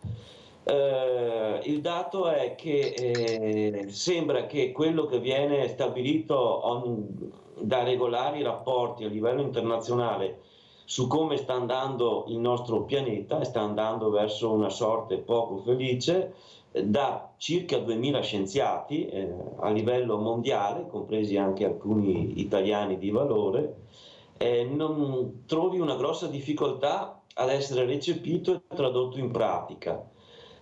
Noi abbiamo avuto questi anni un forte aiuto da parte dell'Unione Europea su queste tematiche, ma questa ricaduta a livello nazionale è stata solo parziale. E poi questi ultimi episodi a cui stiamo assistendo da parte appunto degli agricoltori, di una parte del mondo anche imprenditoriale, dimostrano che non c'è il coraggio di portare avanti una politica decisa in difesa dell'ambiente e del paesaggio, e di fronte ad alcune proteste dove prevale il dato economico è quello che risulta sempre vincente. Non siamo riusciti a convincere imprenditori e cittadini che invece puntare verso un'economia rispettosa dell'ambiente e del paesaggio può essere altrettanto produttivo, anche se il passaggio tra questa attuale conformazione socio-economica e quello che dovrebbe essere il futuro ovviamente sarà un periodo di transizione. Ma sembra che qui, ci sembra a noi almeno, l'obiettivo sia sempre di continuare a rinviare questo necessario passaggio ad altri obiettivi. Livio Padova, vai Livio. Ciao Mirella. Ciao. E saluto i tuoi ospiti. Chiedo scusa se adesso affronto un argomento che non è propriamente quello della trasmissione, perché prima non ero riuscito a prendere la linea. C'era il signor Forcolini e il rappresentante dei farmacisti, e appunto si parlava appunto di sanità. Il discorso poi si è fatto, Forcolini stesso ha detto che purtroppo con questo 110% che è stato in una maniera senza senso, poi è stato ridimensionato dal governo, e lo Stato si è indebitato per pagare tutti questi rimborsi. Ma io mi chiedo, bisogna essere dei mentecatti.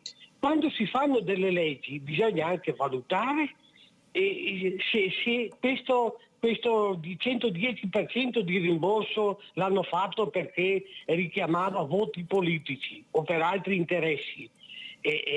Però non c'erano dei tecnici, degli esperti eccetera che potevano prevedere che ci sarebbe stata questa tragedia, e poi non c'erano più i soldi per aiutare la gente bisognosa nella sanità, come stiamo vedendo. Insomma, io mi chiedo, ma come si fanno a fare di queste leggi da mentecatti per poi per un governo come quello della Meloni, quando si prendono questi provvedimenti io non so cosa possa pensare la gente comune, la gente che ha bisogno. Siccome questo è un argomento che riguarda tutti noi cittadini, ecco, volevo anche sentire dai tuoi ospiti cosa ne pensano. Grazie.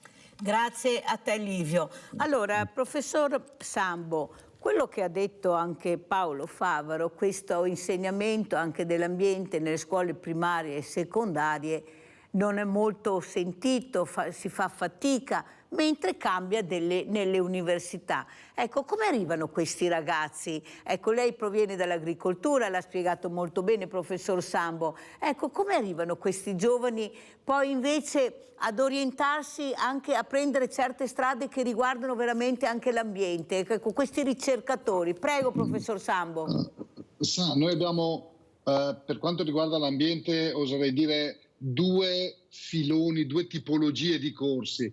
Da un lato quelli tecnici, la parte di agraria, forestale, via dicendo, e poi invece il filone ingegneristico, ambientale, che protegge l'ambiente. I giovani ci arrivano convinti, ci arrivano certe volte troppo convinti.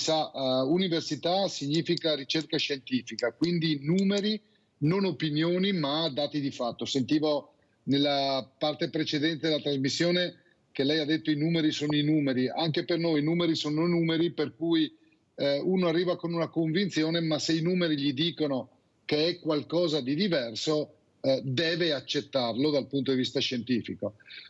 Tutti molto convinti. Vorrei dire che dal punto di vista dell'agricoltura, senso lato, allevamenti, agricoltura e via dicendo, l'università magari non ci mette l'etichetta sostenibile, ma è nel nostro DNA. Noi non insegniamo per distruggere l'ambiente, anzi arrivo a dire che alla base dei nostri insegnamenti c'è il concetto che l'agricoltore è il primo a proteggere l'ambiente, proprio perché mette in atto delle tecniche, oltre a dar da mangiare al mondo, ma l'ambiente non è patrimonio di qualcun altro, è anche patrimonio e soprattutto patrimonio dell'agricoltore, che è un custode dell'ambiente. Dopodiché abbiamo delle eccellenze come Università di Padova. Mi collego alla domanda che è stata fatta prima, campus di Rovigo. Noi abbiamo una laurea magistrale internazionale sul rischio idrogeologico fatto nel delta del Po, zona che purtroppo presenta problematiche, ma scusi, abbiamo deciso di attivare lì quel corso proprio perché è un studiare sul campo, anche perché in queste materie studiare solo in aula non ti dà la visione completa e i risultati completi. Questo per quanto riguarda l'ambiente. Se vuole la domanda dell'ascoltatore precedente, sì, stiamo crescendo sui campus. Rovigo mi fa molto piacere che l'abbia citato, perché è una sede che era considerata sede staccata una volta, adesso è lessicale, le consideriamo sedi decentrate, ma che sta crescendo moltissimo, non solo in termini di studenti. A Rovigo abbiamo 1500 studenti all'Università di Padova, ma anche in termini di esperienza universitaria. Per noi il minimo che uno studente deve fare è studiare e passare l'esame. L'esperienza universitaria è qualcosa di più ampio, è interagire con i propri colleghi, cominciare a discutere, visitare e conoscere cose nuove, e questo può essere fatto solo se l'università, assieme ad altre strutture, noi su Rovigo stiamo lavorando molto bene con l'amministrazione, con l'ente per lo diritto allo studio della regione, con consorzio CUR, Consorzio Universitario di Rovigo, per creare un contesto dove lo studente studi bene, ma possa avere un'esperienza universitaria a pieno titolo, così come ce la immaginiamo. Giampaolo da Musile di Piave. Ciao Giampaolo. Buongiorno. Buongiorno. Sono un agricoltore, ovvero un contadino di quelli arrabbiati e incazzati con tutto quello che sta succedendo. Prego. Allora, come dicevo, io sono Giampaolo, un agricoltore, o meglio contadino da Musile di Piave. Mi reputo contadino, proprio servo della gleba. cioè proprio quello che non prende neanche soldi per vivere, anche se ha fatto agrario, ha studiato e ha fatto determinate cose. Cioè io certi giorni mi metto a ridere per non piangere. Stavo guardando il mercato che è uscito l'altro giorno dei prezzi dei cereali, dove il mais è andato a 19 euro, quello essiccato, dove la soia siamo a 40 euro e il frumento a 19. Un chilo di mais che io vendo, lo vendo a 19 centesimi.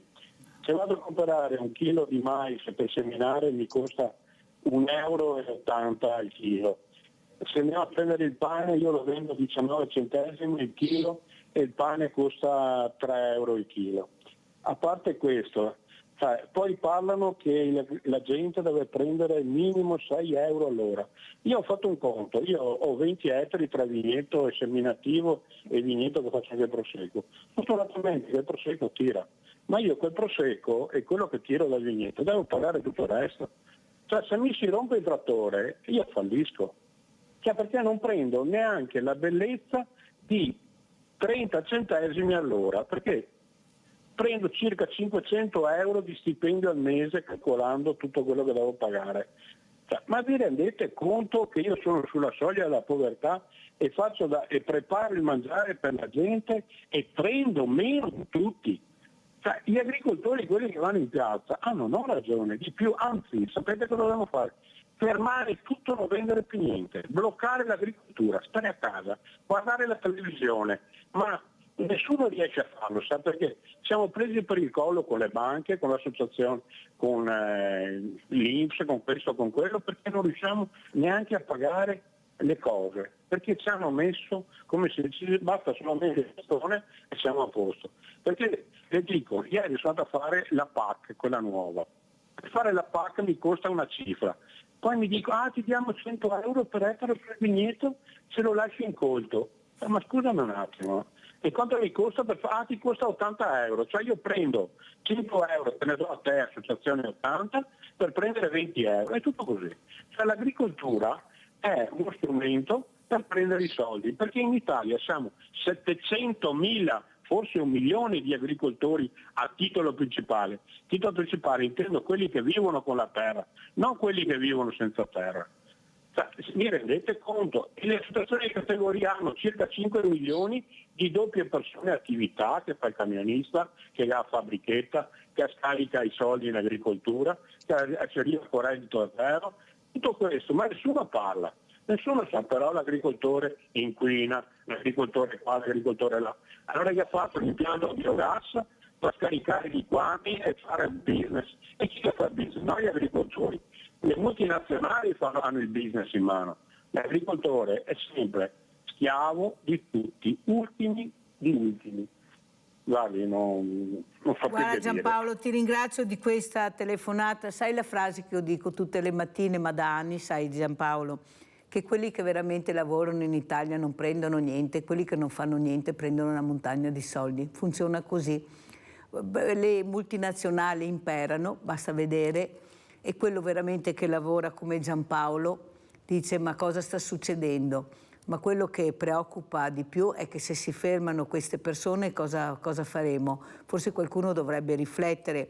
Ecco, io chiedo anche a Paolo Favaro e poi al professor Sambo cosa ne pensa di questa telefonata, visto che sapete di cosa parla Giampaolo, questa depressione che ti arriva, tanto lavoro in mano non mi rimane niente, anzi devo anche pagare. Prego, sentiamo Favaro, una telefonata veramente, ringrazio veramente Giampaolo e guarda che ti sono molto vicina.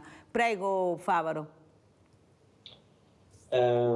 Sono in parte d'accordo, nel senso che secondo me gli arrabbiati, quelli che si muovono coi trattori, piuttosto che muoversi contro le istituzioni dell'Unione Europea, dovrebbero manifestare presso le grandi catene della grande distribuzione e di chi fa il prezzo e intermedia rispetto al prezzo finale. Lì c'è il vulnus, secondo me, tra chi lavora e poi tra chi lavora nel mondo agricolo c'è una grande varietà, c'è chi lavora correttamente e chi lavora meno correttamente. Poi se allarghiamo alla zootecnia questo discorso vale di pari passo. Quindi il problema è che il mondo agricolo, quello soprattutto, io sono attento a chi lavora correttamente e vuole adottare anche quelle pratiche che sono possibili, anche se forse qualcuno dice un po' troppo costose, ma l'Unione Europea, la più grossa voce di bilancio dell'Unione Europea è proprio quella destinata al PAC.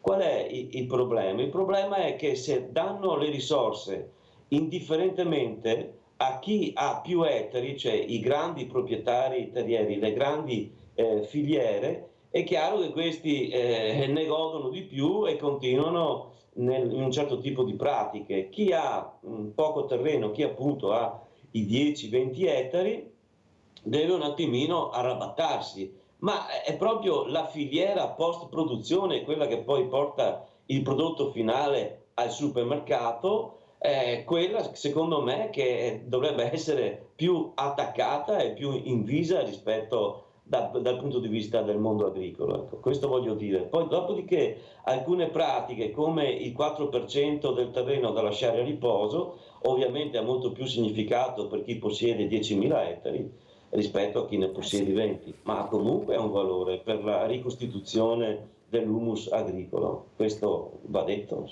Sentiamo come commenta il professor Sambo invece la telefonata di Giampaolo da Musile di Piave. Prego professore. Allora, la premessa è che la mia risposta è da professore di orticoltura, quindi non tanto da prorettore. Massima comprensione e come dire, anche condivisione sull'azione. Oggettivamente il problema è a livello di PAC, ma è a livello di filiera. Le lamentele di Giampaolo io le sento tutti i giorni quando vado in campagna a parlare con gli orticoltori che dicono: quando trovate al supermercato un chilo di melanzane a 99 centesimi c'è qualcosa che non va, perché io con 99 centesimi non riesco a produrre le melanzane o pomodoro, quello che volete. Lì c'è da veramente cercare di incidere, accorciare la filiera o aumentare quello che è il margine dei produttori. Mi ha fatto sorridere quando ha parlato dei 30 centesimi l'ora, perché è l'esempio classico che io faccio quando vado in aula e dico: signori, in ambito orticolo forse è messo un po' meglio, un po' più valore aggiunto rispetto alla cerealicoltura, ma se sopravvivono è perché lavorano un numero sterminato di ore. Allora, €1 per 10 ore al giorno fa 10 euro, messo insieme lavora il resto della famiglia, ecco che sopravvivono, ma la situazione è veramente critica. Devo aggiungere, lì non so, forse anche colpa mia dell'università o di Paolo Sambo, manca un tassello importante che è l'informazione del consumatore, perché da un lato l'agricoltura è sottoposta alle pressioni di fate le cose fatte bene, fate i prodotti di qualità, fate tutto meravigliosamente, e lo fanno. L'Italia, almeno dal punto di vista orticolo, ha la qualità migliore al mondo, oserei dire. Quando arrivi al mercato però gran parte del consumatore, anche per questioni economiche ma anche per questioni di conoscenza, compra su base prezzo. Quindi il pomodoro che vale 30 centesimi lo compro rispetto a quello che vale 1. Allora dobbiamo anche renderci conto come cittadini che fare una buona agricoltura costa, non può essere gratuito, non può essere a prezzi bassi. Questo è un argomento molto attuale sul quale bisogna andare a fondo, perché deve esserci impegno da parte degli agricoltori, ma anche ci vuole una risposta da parte del consumatore che riconosce anche economicamente qual è il valore di questi prodotti. Senta professor Sambo, io ieri sera ho mangiato del formaggio fresco molle con la rucola, erba pura. Cioè una volta quando ero piccolo un pezzettino di rucola facevi così. Non è che abbiamo sfruttato un po' troppo questo sottosuolo, questo suolo non sa più niente. Adesso abbiamo le fragole, sono già le fragole bellissime, grosse, plastica pura quasi sempre. Cioè lei dice, questo consumatore che va a comprare questi prodotti e sono anche carissimi, poi quando mangia dice ma cosa sto mangiando? Cosa sta succedendo? Ecco, questi anche animali che avevamo, questi insetti, sparito tutto, viviamo solo di cose artificiali, di fitofarmaci, questi diserbanti, queste coltivazioni veramente incredibili. Ma cosa mangiamo, professor Sambo? Ce lo vuole spiegare? Mangiate bene, mangiate sano. Ma cos'è il sano? Ma esiste il biologico? Perché ho avuto delle telefonate. Ma dov'è il biologico? Prego. Guardi, allora, un numero che ci arriva da Legambiente, per cui non di parte. Oltre il 60%, è un'indagine fatta ancora alcuni anni fa, ma sono dati così che cito a memoria. Oltre il 65% dei prodotti convenzionali, quindi quelli dove sono stati usati dei fitofarmaci, è a residuo zero, quindi comparabile col biologico. Lei mi ha detto come facciamo a mangiare sano? Io le rispondo, mangiamo stagionale. Io sono un laico, per cui se uno vuole mangiare le fragole il giorno di Natale è libero di farlo, non ha assolutamente, come dire, non sono particolarmente stretto, ma se noi vogliamo mangiare fuori stagione qualcosa possiamo farlo, ma non possiamo aspettarci che abbia le stesse caratteristiche qualitative di un prodotto fatto in stagione. Guardi, io lavoro molto come ricerca anche sul fuorisuolo, quelle cose lì. Io in stagione faccio un prodotto che è esattamente come quello che viene fatto in campagna con l'agricoltura più delicata o più arcaica. Il problema è andiamo a mangiare le cose che sono di stagione, mangiamo prodotti buoni, riduciamo l'inquinamento, perché per fare la fragola a Natale io devo riscaldare una serra, devo difenderla maggiormente Sì, ma se la mangio anche in stagione non è buona, professor Sambo? Beh, insomma, adesso... dai, professore, professore, non difendiamo l'indifendibile, professore. E quella che è veramente buona per me è impossibile prenderla perché è carissima e quei soldi che le persone hanno in tasca non ce la fanno. Se devo correre perché voglio sentire anche Paolo Favaro in merito a questo, visto che salviamo il paesaggio, un paesaggio che vorremmo tutti. Vediamo questa copertina che ha alle spalle. Guarda, dov'è Favaro con questa meravigliosa immagine? Dove siamo? Quella ritrae un brano del paesaggio che noi da 40 anni cerchiamo di difendere, che sono le cave senili di Marocco, e che invece giacciono ancora là indifese e lasciate a se stesse, e che lasciarle a se stesse non è neanche una cosa in sé negativa.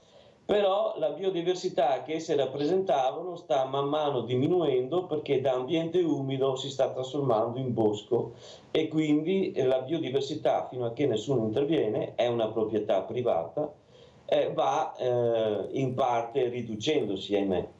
È una situazione quindi che è ancora lì sospesa e sembra non trovi mai una soluzione.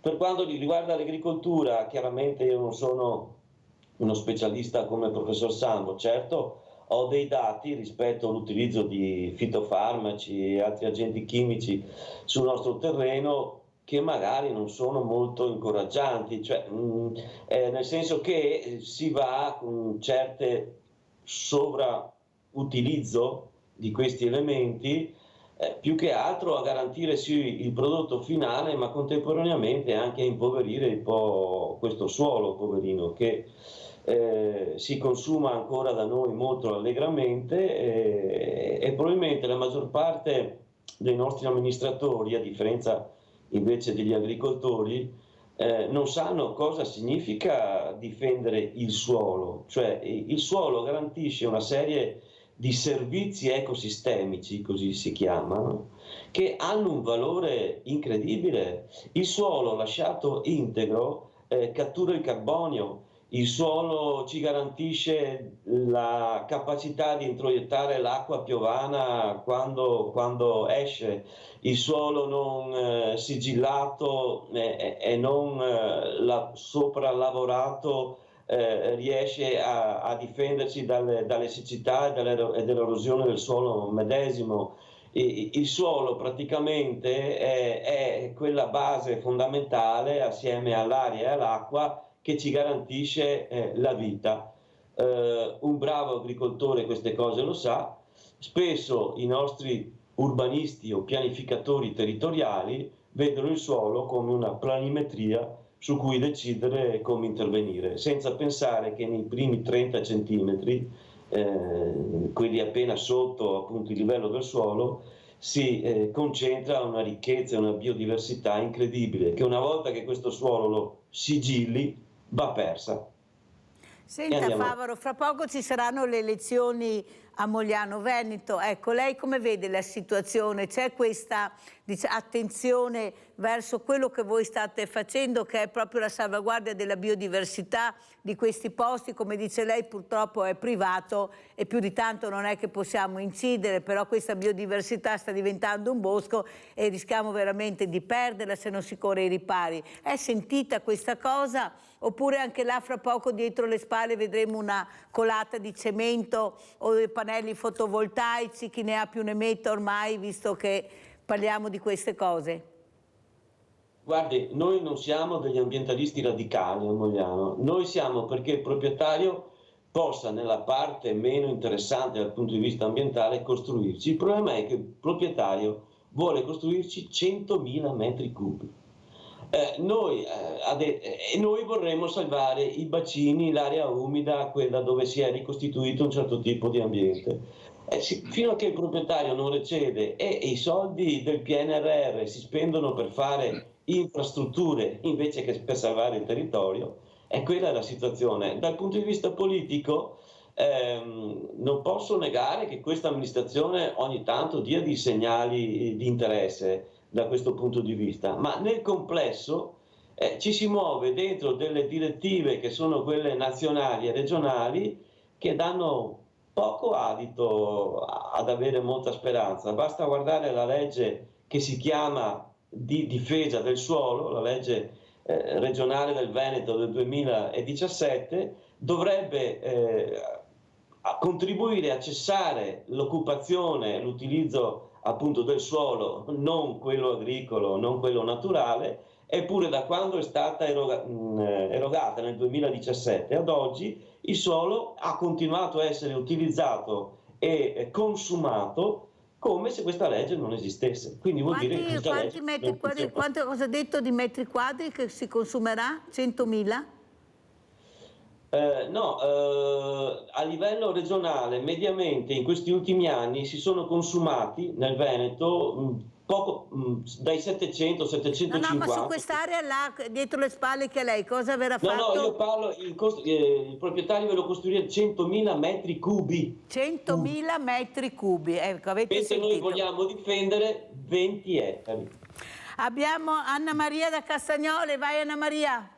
Ciao Mirella, stavi parlando dei prodotti. Sì. Ieri sono andata da Lando, ho visto dei peperoni talmente grossi e lucidi, melanzane lucide, tutte. Ma come hanno fatto a gonfiarle così? Quanti veleni gli hanno messo?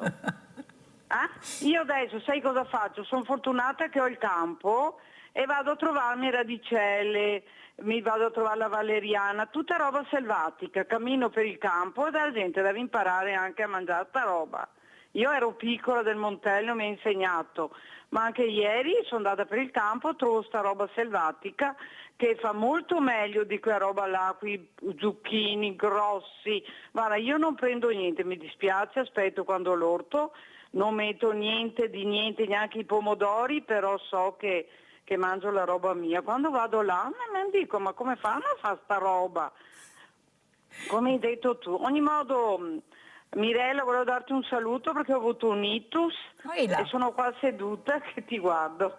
Fatto 8 giorni dai, di dai, mi ospedale. raccomando, riprenditi, ci mancherebbe. No, mi sono ripresa, dai, brava Anna Maria. Sapete che vi voglio guerrieri e guerriere, questo vi voglio. Io sono una guerriera, brava Anna Maria, però è stata mi fa dura, piacere. ecco. Allora, sentiamo come ci saluta e come chiudiamo col professor Paolo Sambo questa voglia che abbiamo di mangiare sano, mangiare buono. Queste radicelle vorrei portare i bambini anche delle medie a vedere se conoscono le radicelle che dice Anna Maria. Pochi se non hanno qualche nonno ancora che riesce a far questo. Prego.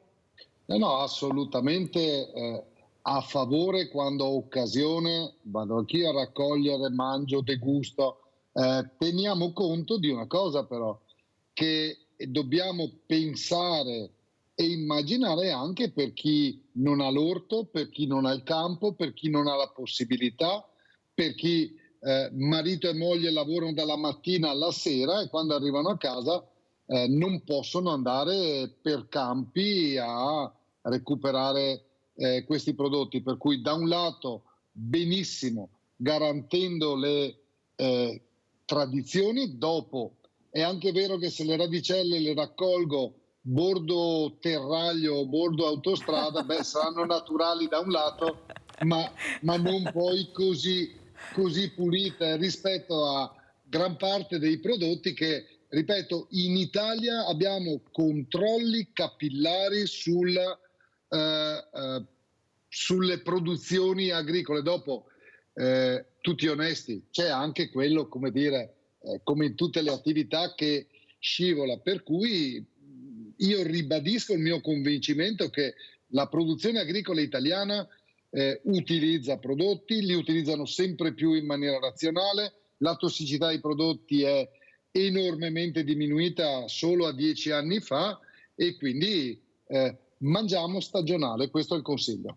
Grazie, ringraziamo il professor Paolo Sambo, prorettore con delega alle sedi decentrate all'Università di Padova, di essere stato con noi, sempre chiaro e disponibile. Grazie professor Sambo.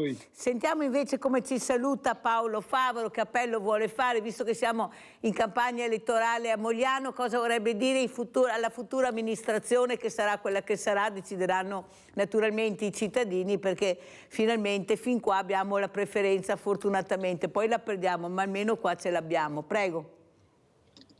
Noi speriamo che le questioni ambientali diventino centrali rispetto alla prossima tornata elettorale. Ho qualche dubbio, ma la nostra speranza è questa.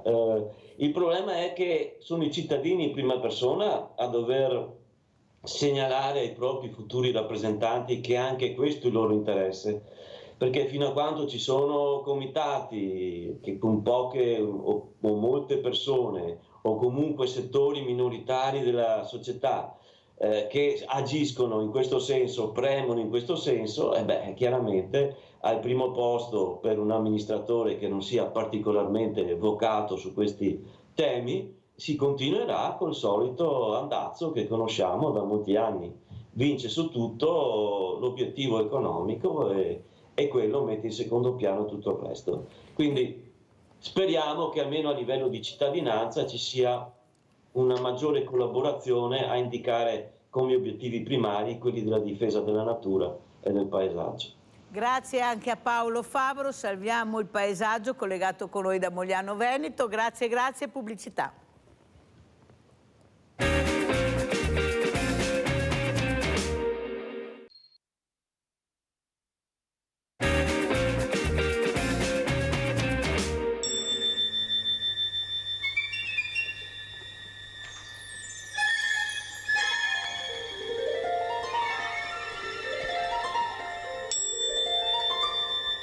I pittori all'inizio non lasciano documenti, il pittore giovane non ne lascia, non è subito famoso. E allora bisogna anche immaginare qualche cosa, perché no? Sappiamo moltissimo di lui, ma anche molte cose non le conosciamo. Gli studi sono orientati a farlo nascere fra l'85 e il 90, qui a Pieve.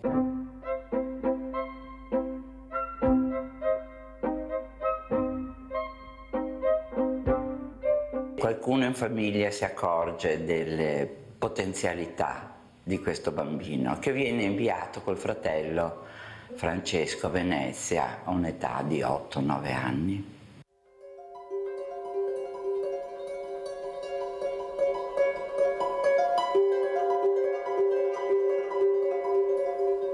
È una Venezia straordinaria, il culmine della sua potenza politica, economica e culturale.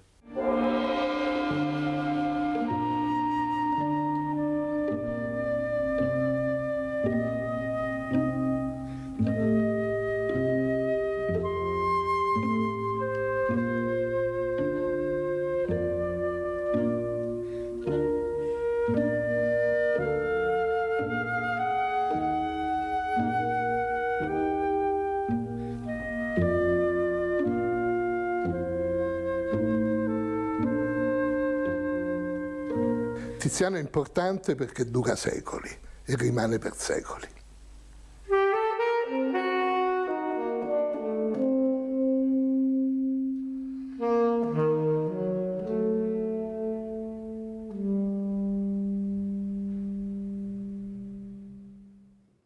Avete visto che sorpresa vi ho fatto questa mattina nella terza parte? Lamentatevi dopo e dobbiamo ringraziare Maria Giovanna Coletti, Presidente Fondazione Centro Studi Tiziano e Cadore. Grazie veramente, dottoressa, di essere qui con noi, veramente abbiamo visto un trailer bellissimo, meraviglioso. Ringrazio anche Francesca Torelli, collegata con noi da Venezia, consigliera regionale di parità. Grazie anche a lei, dottoressa Torelli, di essere qui. Ha visto che bellezze, ha visto cosa abbiamo nel nostro territorio, ma dove andiamo a farci male delle volte che a 2 passi da casa abbiamo queste meraviglie.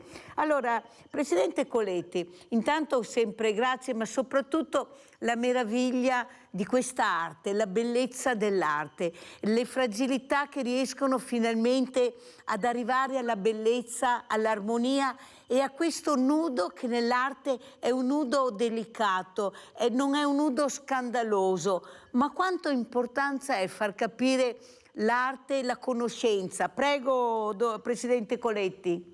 Bene, grazie, buongiorno. Noi dimostriamo tutto ciò attraverso il Centro Studi.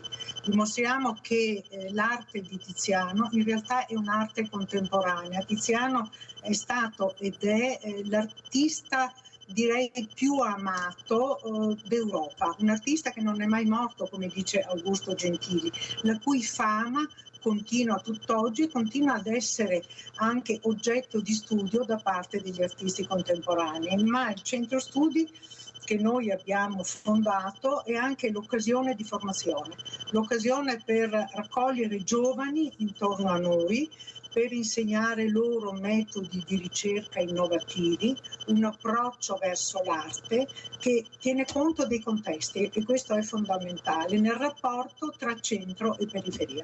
Pieve di Cadore è una periferia, ma noi ci confrontiamo con altri centri che cambiano, possono essere Venezia, come Madrid, come Monaco, come una grande città d'Europa. Quindi si studiano i contesti, il rapporto che ad esempio il Cadore ha avuto con le terre vicine, con il nord, con il Tirolo, con la Baviera, ma soprattutto con la Serenissima. Ecco, il Cadore diciamo che entra nell'età moderna proprio esattamente nel 1420, quando il Cadore diverrà territorio della Serenissima.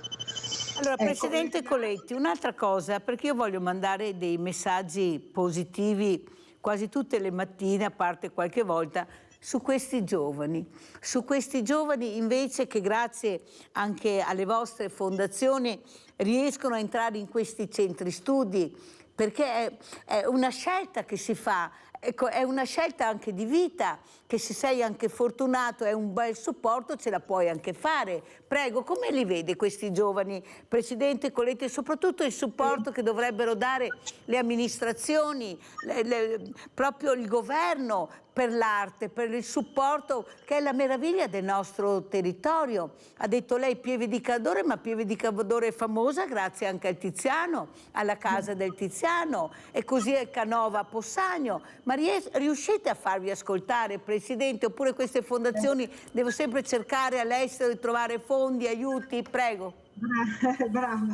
Brava, certo. La nostra è una situazione di resilienza.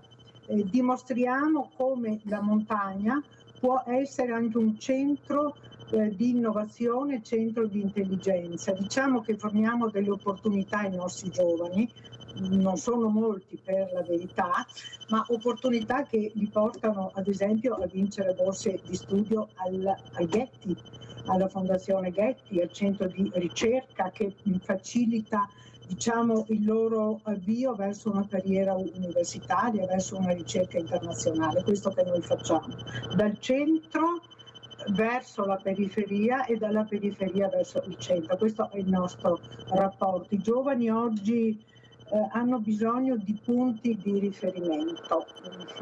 Noi cerchiamo, i giovani che vengono da noi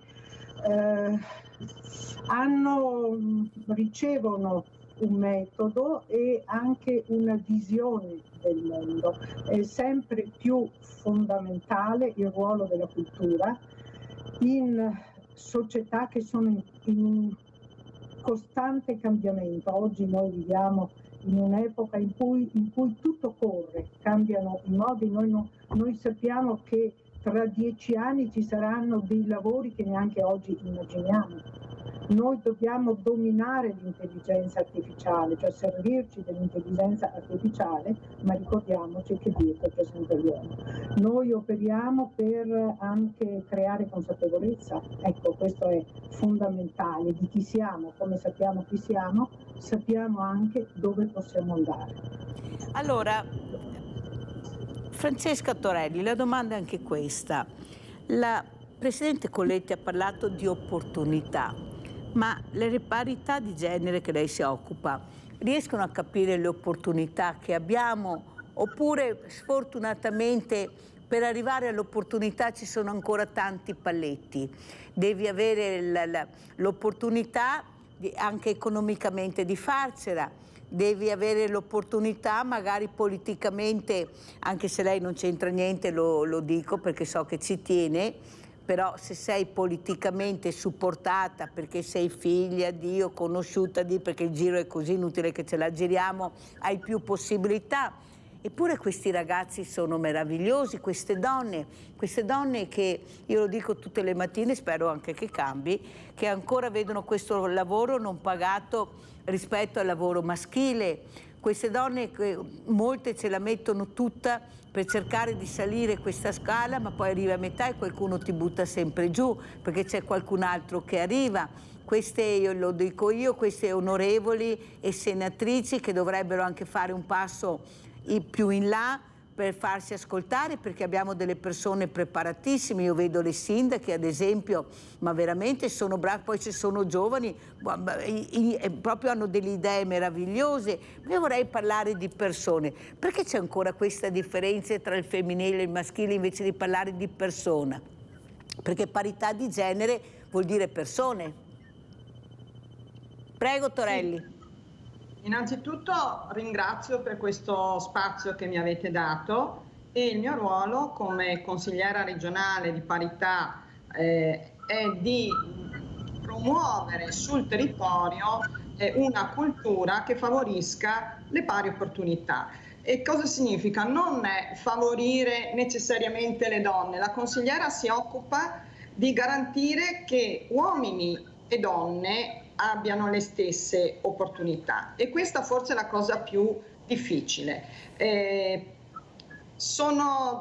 Posso dire che sono passati i tempi in cui non si riteneva una donna all'altezza di un ruolo perché le donne non ci possono arrivare, scusatemi il termine molto franco, ma credo così di far capire il concetto a tutti quanti. Questa sottovalutazione della donna forse piano piano siamo riusciti a scalfirla, nel senso che nelle imprese ai vertici comunque c'è la capacità di riconoscere che una donna può fare il lavoro di un uomo allo stesso modo. Le maggiori difficoltà che forse incontrano le donne che si approcciano al mercato del lavoro deriva da ancora una disparità nella distribuzione dei carichi di cura e una disparità in quello che è la concezione a livello sociale del ruolo che deve avere la donna. Mi riferisco al ruolo che deve avere per la famiglia. Quando una coppia di giovani decide di mettere su famiglia e di avere figli, è scontato quasi e naturale che a occuparsi dei figli se ne dovrà far carico la donna. Parimenti quando abbiamo fratelli e sorelle e dei genitori anziani è più facile che a doversi prendere cura dei genitori anziani sia la donna. La fermo un secondo, Torelli, perché abbiamo una telefonata, se non mi cade la linea, ma riprendiamo subito. Abbiamo Angelina in linea. Ciao Angelina. Buongiorno. Prego. Buongiorno. Mi voleva spiegare, signora, che mi sono tanti anni che sono vedova e mi fa pagare un sacco di soldi, che tiro 500 euro al mese e mi fa pagare l'IMU e TASI da un piccolo capannone e della casa, perché è mio e mio figlio, ma paghiamo sempre la stessa roba, paga mio figlio e pago anche io, capisci? Mi spiego bene? Sì, ti spieghi bene, sì, devi pagare. Quello è. Però io ti dico anche di rivolgerti, scegliete anche di andare a dei caffè, ragazze. Guarda, ve lo dico sinceramente, cercate di andare dove che ci sono questi enti proposti che possono aiutarvi a vedere se le cose sono chiare. Voglio anche soldi per prendermi le medicine e boh, la carità attorno alla spesa.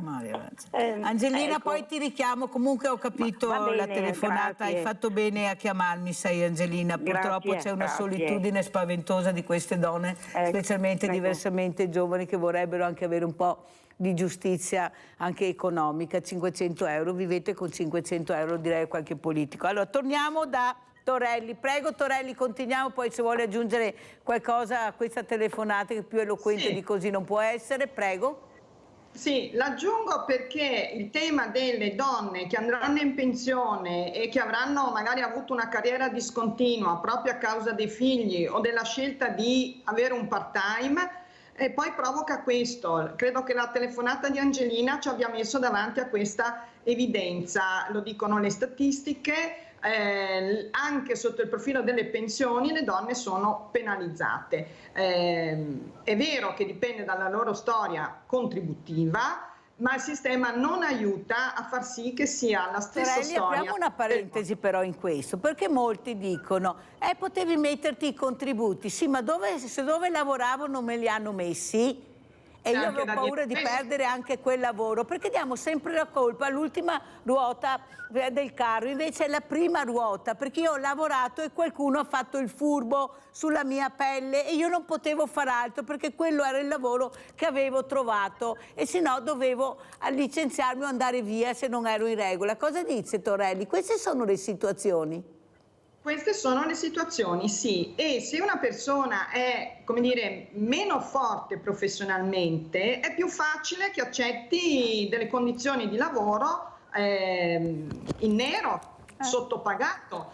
Spesso si dice che perché le donne all'interno dell'azienda, anche se messe in regola, percepiscono uno stipendio minore, si accontentano di quello, perché in famiglia è già considerato il secondo stipendio, è già considerato buono che qualcuno ti dà da lavorare e quindi tu non chiedi di più. Se questo succede in una situazione regolare, possiamo immaginare di cosa succede in una situazione dove c'è già del nero, dove c'è una donna single, magari una donna che è scappata da una situazione anche, diciamo, di esercizio di violenza, che non voglio dire fisica, ma può essere psicologica o economica, però ha portato con sé i figli. Per quella persona perdere il lavoro, anche se è nero, è una tragedia. Quindi lo fa e poi quando si va in pensione si accorge di quello che è successo e gli effetti pratici di diritti violati su cui magari non ha fatto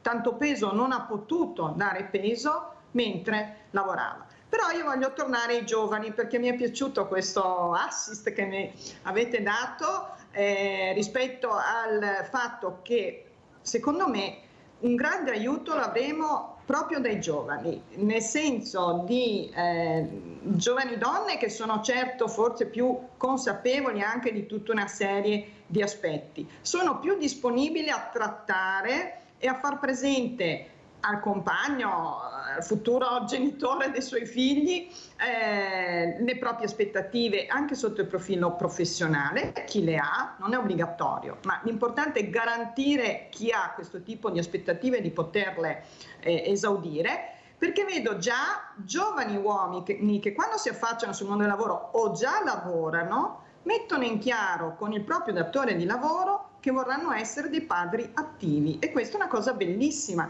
perché nel momento in cui in una realtà, in un'organizzazione, i giovani e le giovani decidono e vogliono essere soggetti attivi, avere altro oltre al lavoro, che poi porta ricchezza anche sul lavoro, è un circolo virtuoso, e aiuteranno le coetanee, ecco, diciamo così, aiuteranno le coetanee nel loro sviluppo. Quindi io mi aspetto molto dai giovani, perché ho già visto una parziale inversione di tendenza. Anch'io, e sono anche molto fiduciosa, devo dire la verità, anzi sono ottimista grazie a loro, se no sarei molto pessimista. Invece sono ottimista grazie a loro, che io veramente con loro ho un bellissimo rapporto, e devo dire la verità, abbiamo dei ragazzi meravigliosi, guardate, ascoltateli, perché forse dobbiamo, loro ci insegneranno qualcosa, ecco, su quello che sarà proprio il futuro anche nostro, il percorso, perché saranno loro forse che ci accompagneranno anche in questo.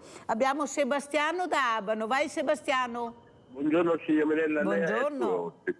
Buongiorno, stavate parlando di pari opportunità tra uomo e donna. Però io dico, a volte sono le donne stesse che dicono che loro sono a donne. Io per esempio quando lavoravo a Palermo, io avevo molte colleghe donne che quando c'era di lavorare, voglia di lavorare saltano addosso, avevano la scusa, ma questo è un lavoro da uomo, e quindi avevano la scusa per non fare nulla. Io dicevo a loro sempre, ma scusate, se è un lavoro di uomo, allora dovete prendere almeno il 30% in meno di stipendio, perché se voi non fate tutto il lavoro tutto completo e lo fate fare a noi uomini, voi dovete prendere il 30% in meno, e anzi se è caso dovete cambiare anche lavoro. Quindi a volte sono le donne che quando gli fa comodo vogliono la pari opportunità, quando c'è di lavorare non vogliono la pari opportunità alcune donne. Quindi volevo una risposta di questo. Te la diamo subito dopo, guarda, sia la Torelli che io, spero anche la Coletti, perché intanto non si può sparare nel mucchio. Se hai trovato qualche persona che ha detto questo, non è detto che le donne non vogliono fare questo. Samantha Cristoforetti è andata sulla Luna, proprio anche impedita da certi uomini che non la volevano. Chiariamolo bene queste cose, poi ce ne sarà qualcuna, ma qualcuno non fa numero. Allora, Presidente Coletti, ecco, in merito a quello che abbiamo proprio parlato di questa parità di genere, lei come vede questa situazione? Lei donna che è riuscita anche a diventare, ecco, presidente di una fondazione importante, una fondazione, un centro studi, come vede la situazione proprio da donna, ecco, la fatica anche per molti di arrivare a esserci? C'è ancora molto lavoro da fare, il lavoro non finirà mai. Per quanto ci riguarda, noi alle ragazze diamo grandi opportunità. C'è una differenza, diciamo che con le ragazze noi lavoriamo benissimo perché sono generose, sono creative, non hanno orario, dai un termine e questo termine viene rispettato, e hanno una partecipazione anche emotiva che spesso non riscontro nella componente maschile. Comunque la situazione per le donne, ma non solo in Italia, in genere nel mondo, è una situazione che non ci conforta, è una situazione drammatica, e quindi nelle realtà evolute noi dobbiamo lavorare proprio fornendo alle giovani, alle donne, gli strumenti culturali per essere autonome, culturali e magari anche economici chiaramente.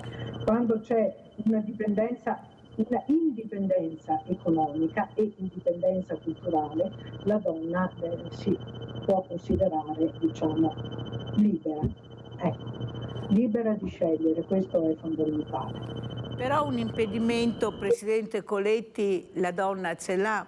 Abbiamo molte donne che si sono separate, hanno divorziato, si ritrovano con i figli, questo stipendio che non basta mai perché abbiamo dei stipendi bassissimi, più bassi d'Europa, eppure cercano in tutte le maniere di farcela, ed è qua che dovrebbe arrivare il supporto dell'azienda. Ecco, l'asilo costa carissimo, una babysitter costa carissimo, io vorrei fare tantissime cose ma non ci riesco da sola, questo partner che si defila, che va a prendersi questo ragazzo, questa ragazza, questo bambino o bambino una volta ogni 15 giorni al mese, ha risolto il problema. Eppure lei continua a lavorare, continua a esserci, continua a cercare di salire questa scala anche se è da sola. Sebastiano, ascolta le parole della Mirella, si rimbocca le maniche, fa anche il secondo lavoro, il terzo lavoro pur di riuscire, ecco, umilmente anche a volte. Prego. Solitudine diciamo spesso umana, e solitudine anche perché le istituzioni non forniscono quei servizi che dovrebbero accompagnare la famiglia. Penso alle tante donne che sono veramente a livello di una disperazione, ma nei piccoli centri, rispetto alla città, ecco, qui mi rifaccio alla situazione di montagna che ogni tanto diviene favorevole, c'è una rete di assistenza, quindi c'è una rete di solidarietà, c'è un rapporto di vicinato che, diciamo, attenua quello che è il disagio delle donne sole, le donne che devono portare avanti una famiglia. E questo vuol dire, Presidente Coletti, fare comunità. È quella comunità che manca in certe situazioni. Quello che c'era una volta invece, questo aiuto reciproco, vado via, tienimi il bambino, qualsiasi cosa, l'aiuto c'era sempre. Ci siamo troppo chiusi in noi stessi, troppo progresso e troppa chiusura. Prego, Presidente. Quando noi ad esempio affrontiamo un'operazione di restauro come è avvenuta recentemente, questa operazione ha tutto un aspetto sociale. Questo diventa fondamentale, coinvolgiamo la popolazione e vediamo che spesso anche le donne sole arrivano, si avvicinano a noi e noi così le rendiamo meno sole, le accompagniamo, diamo delle opportunità. Sono piccole cose, ma è un percorso che quasi non si vede, ma perché? Perché è un percorso di consapevolezza, di acquisizione di consapevolezza, e quindi capire sempre come si diceva quello che siamo e fin dove possiamo arrivare. Ma la rete, noi attorno ad un'operazione culturale riusciamo a creare comunità, questo è bellissimo, quindi assieme anche ad altre associazioni, e portiamo con noi il volontariato anche, che ci è molto, molto vicino. Ricordo come anni fa ci siamo legati ad un capolavoro arrivato da Anversa della giovinezza di Tiziano. Attorno a quel capolavoro abbiamo riunito una comunità di giovani e meno giovani, quindi una grande famiglia intorno a un'opera, intorno ad un artista. Questo è stato anche il nostro compito. Quindi avete capito cosa ha detto la Presidente Coletti?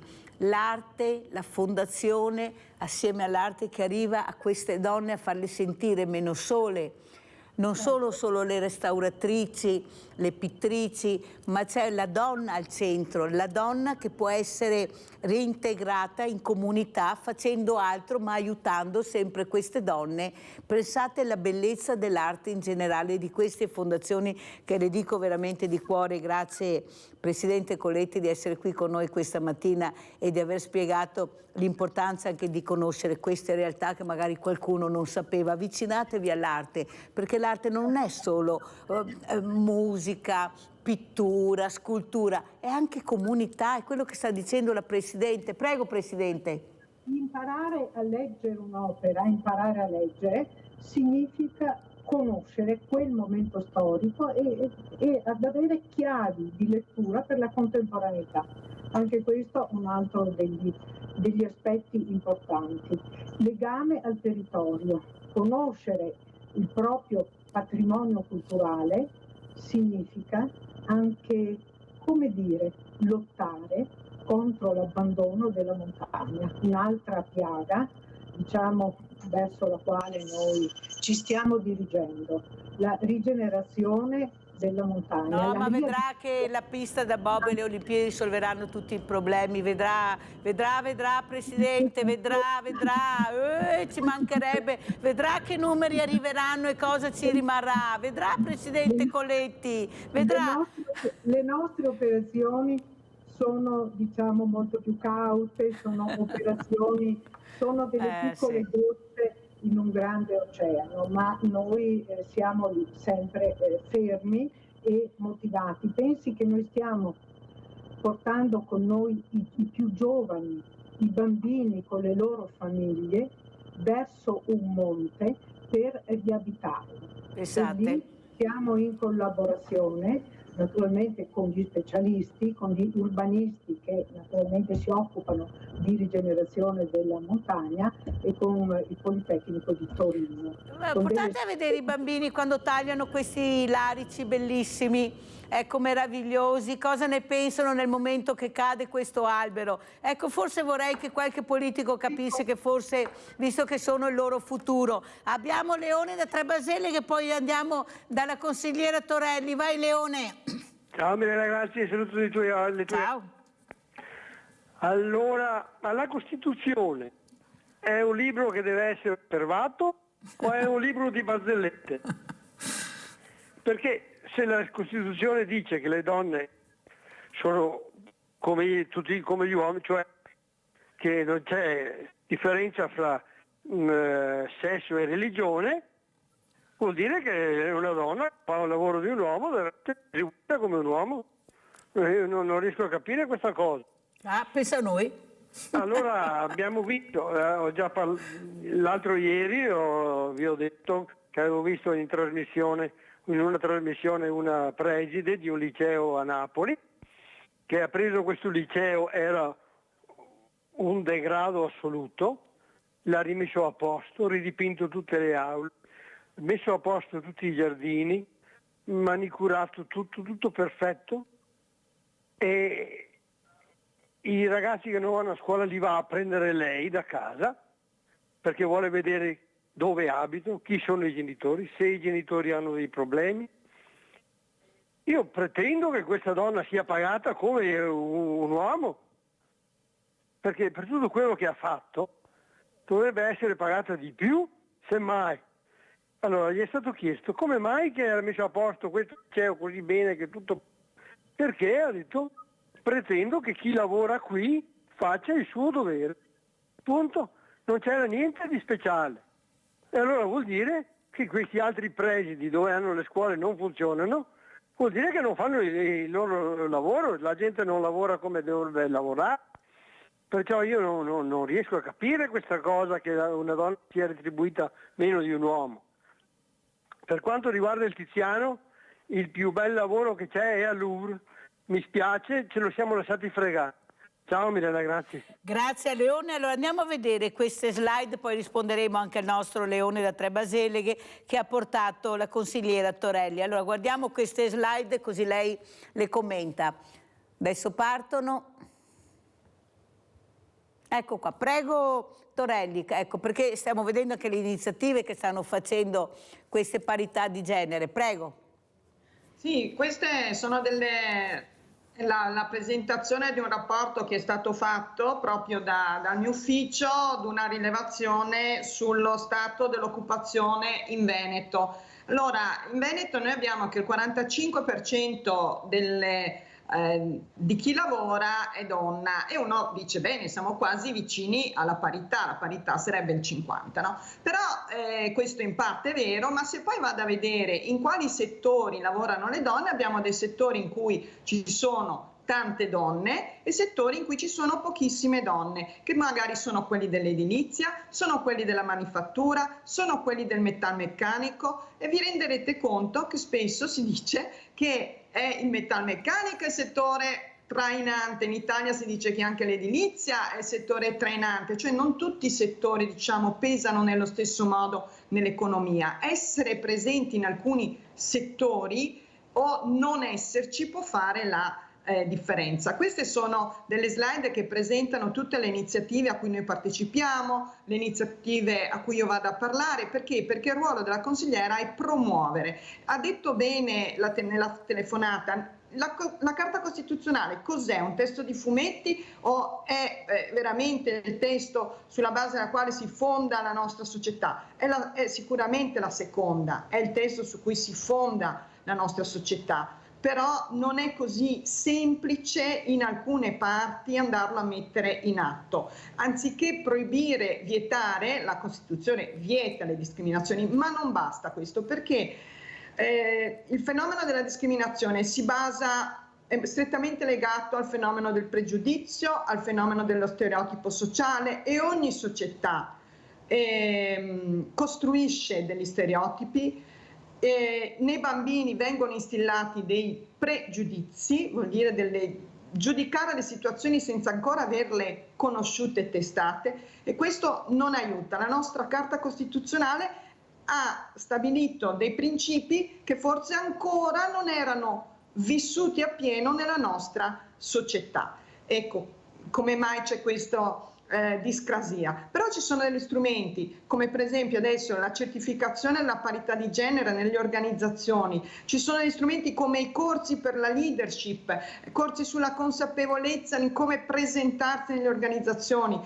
Accennava la Presidente, è importantissimo far capire alle ragazze, ma anche alle donne, le potenzialità che hanno, in modo da poterle spiegare, renderle consapevoli che le difficoltà che incontrano non sono solo vissute da loro, ma anche altre donne le vivono, o a volte le vivono anche altri uomini che hanno una serie di situazioni personali che gli impedisce di essere pienamente dedicati al lavoro. E è importante questi momenti di aggregazione, sicuramente circoli culturali, le iniziative culturali fanno avvicinare le persone perché si ama l'arte, ma all'interno di quello poi si scopre che ci sono altre donne e uomini che possono avere gli stessi problemi, e questo ci fa capire che non siamo sole e ci può aiutare ad affrontare una serie di situazioni. La retribuzione è differente, io ci tengo a specificarlo,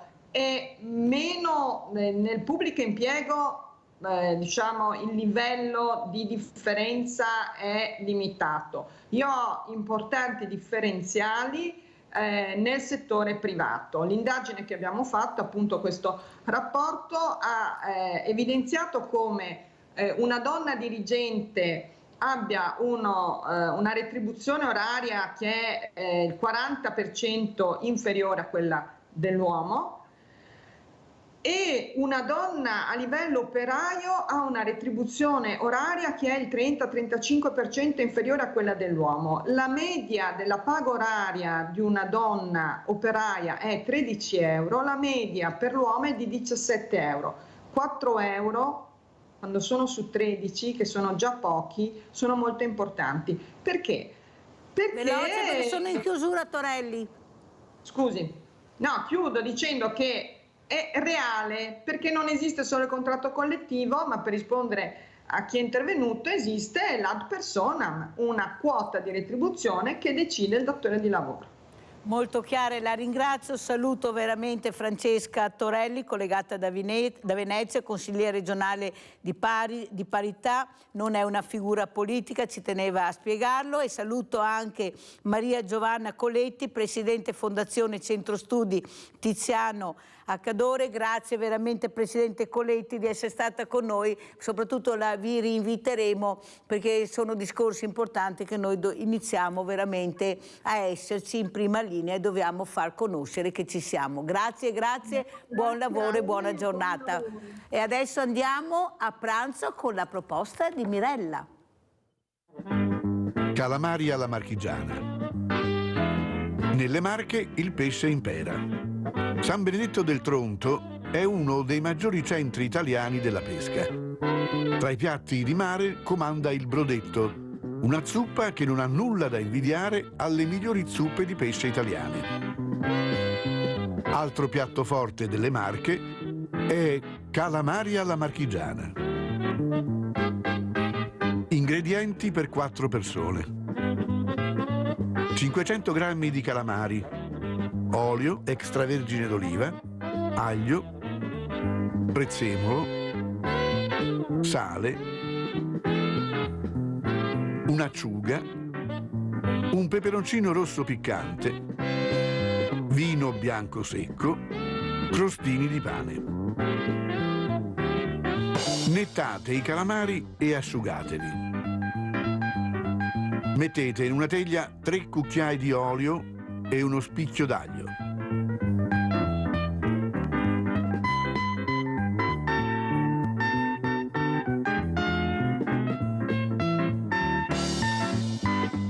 Portate la teglia sul fuoco e appena l'aglio comincerà ad imbiondire, aggiungete i calamari.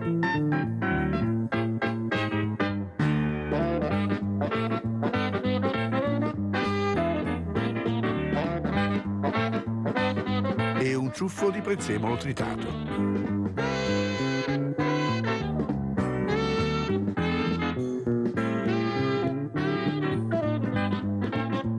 Condite con poco sale, un'acciuga tritata,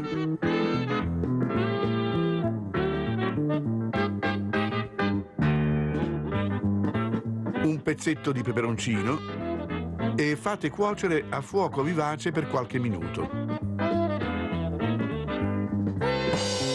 Bagnate poi con un bicchiere di vino bianco secco.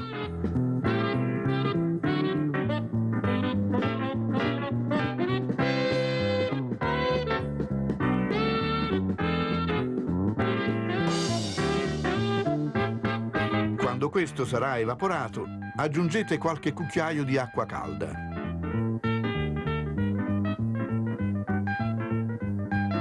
Abbassate il fuoco e lasciate cuocere i calamari.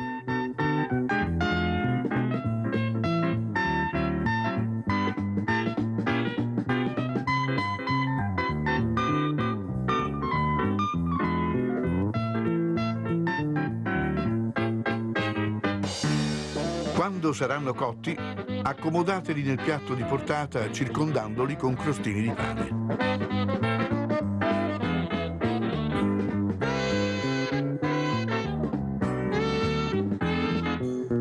Buon appetito!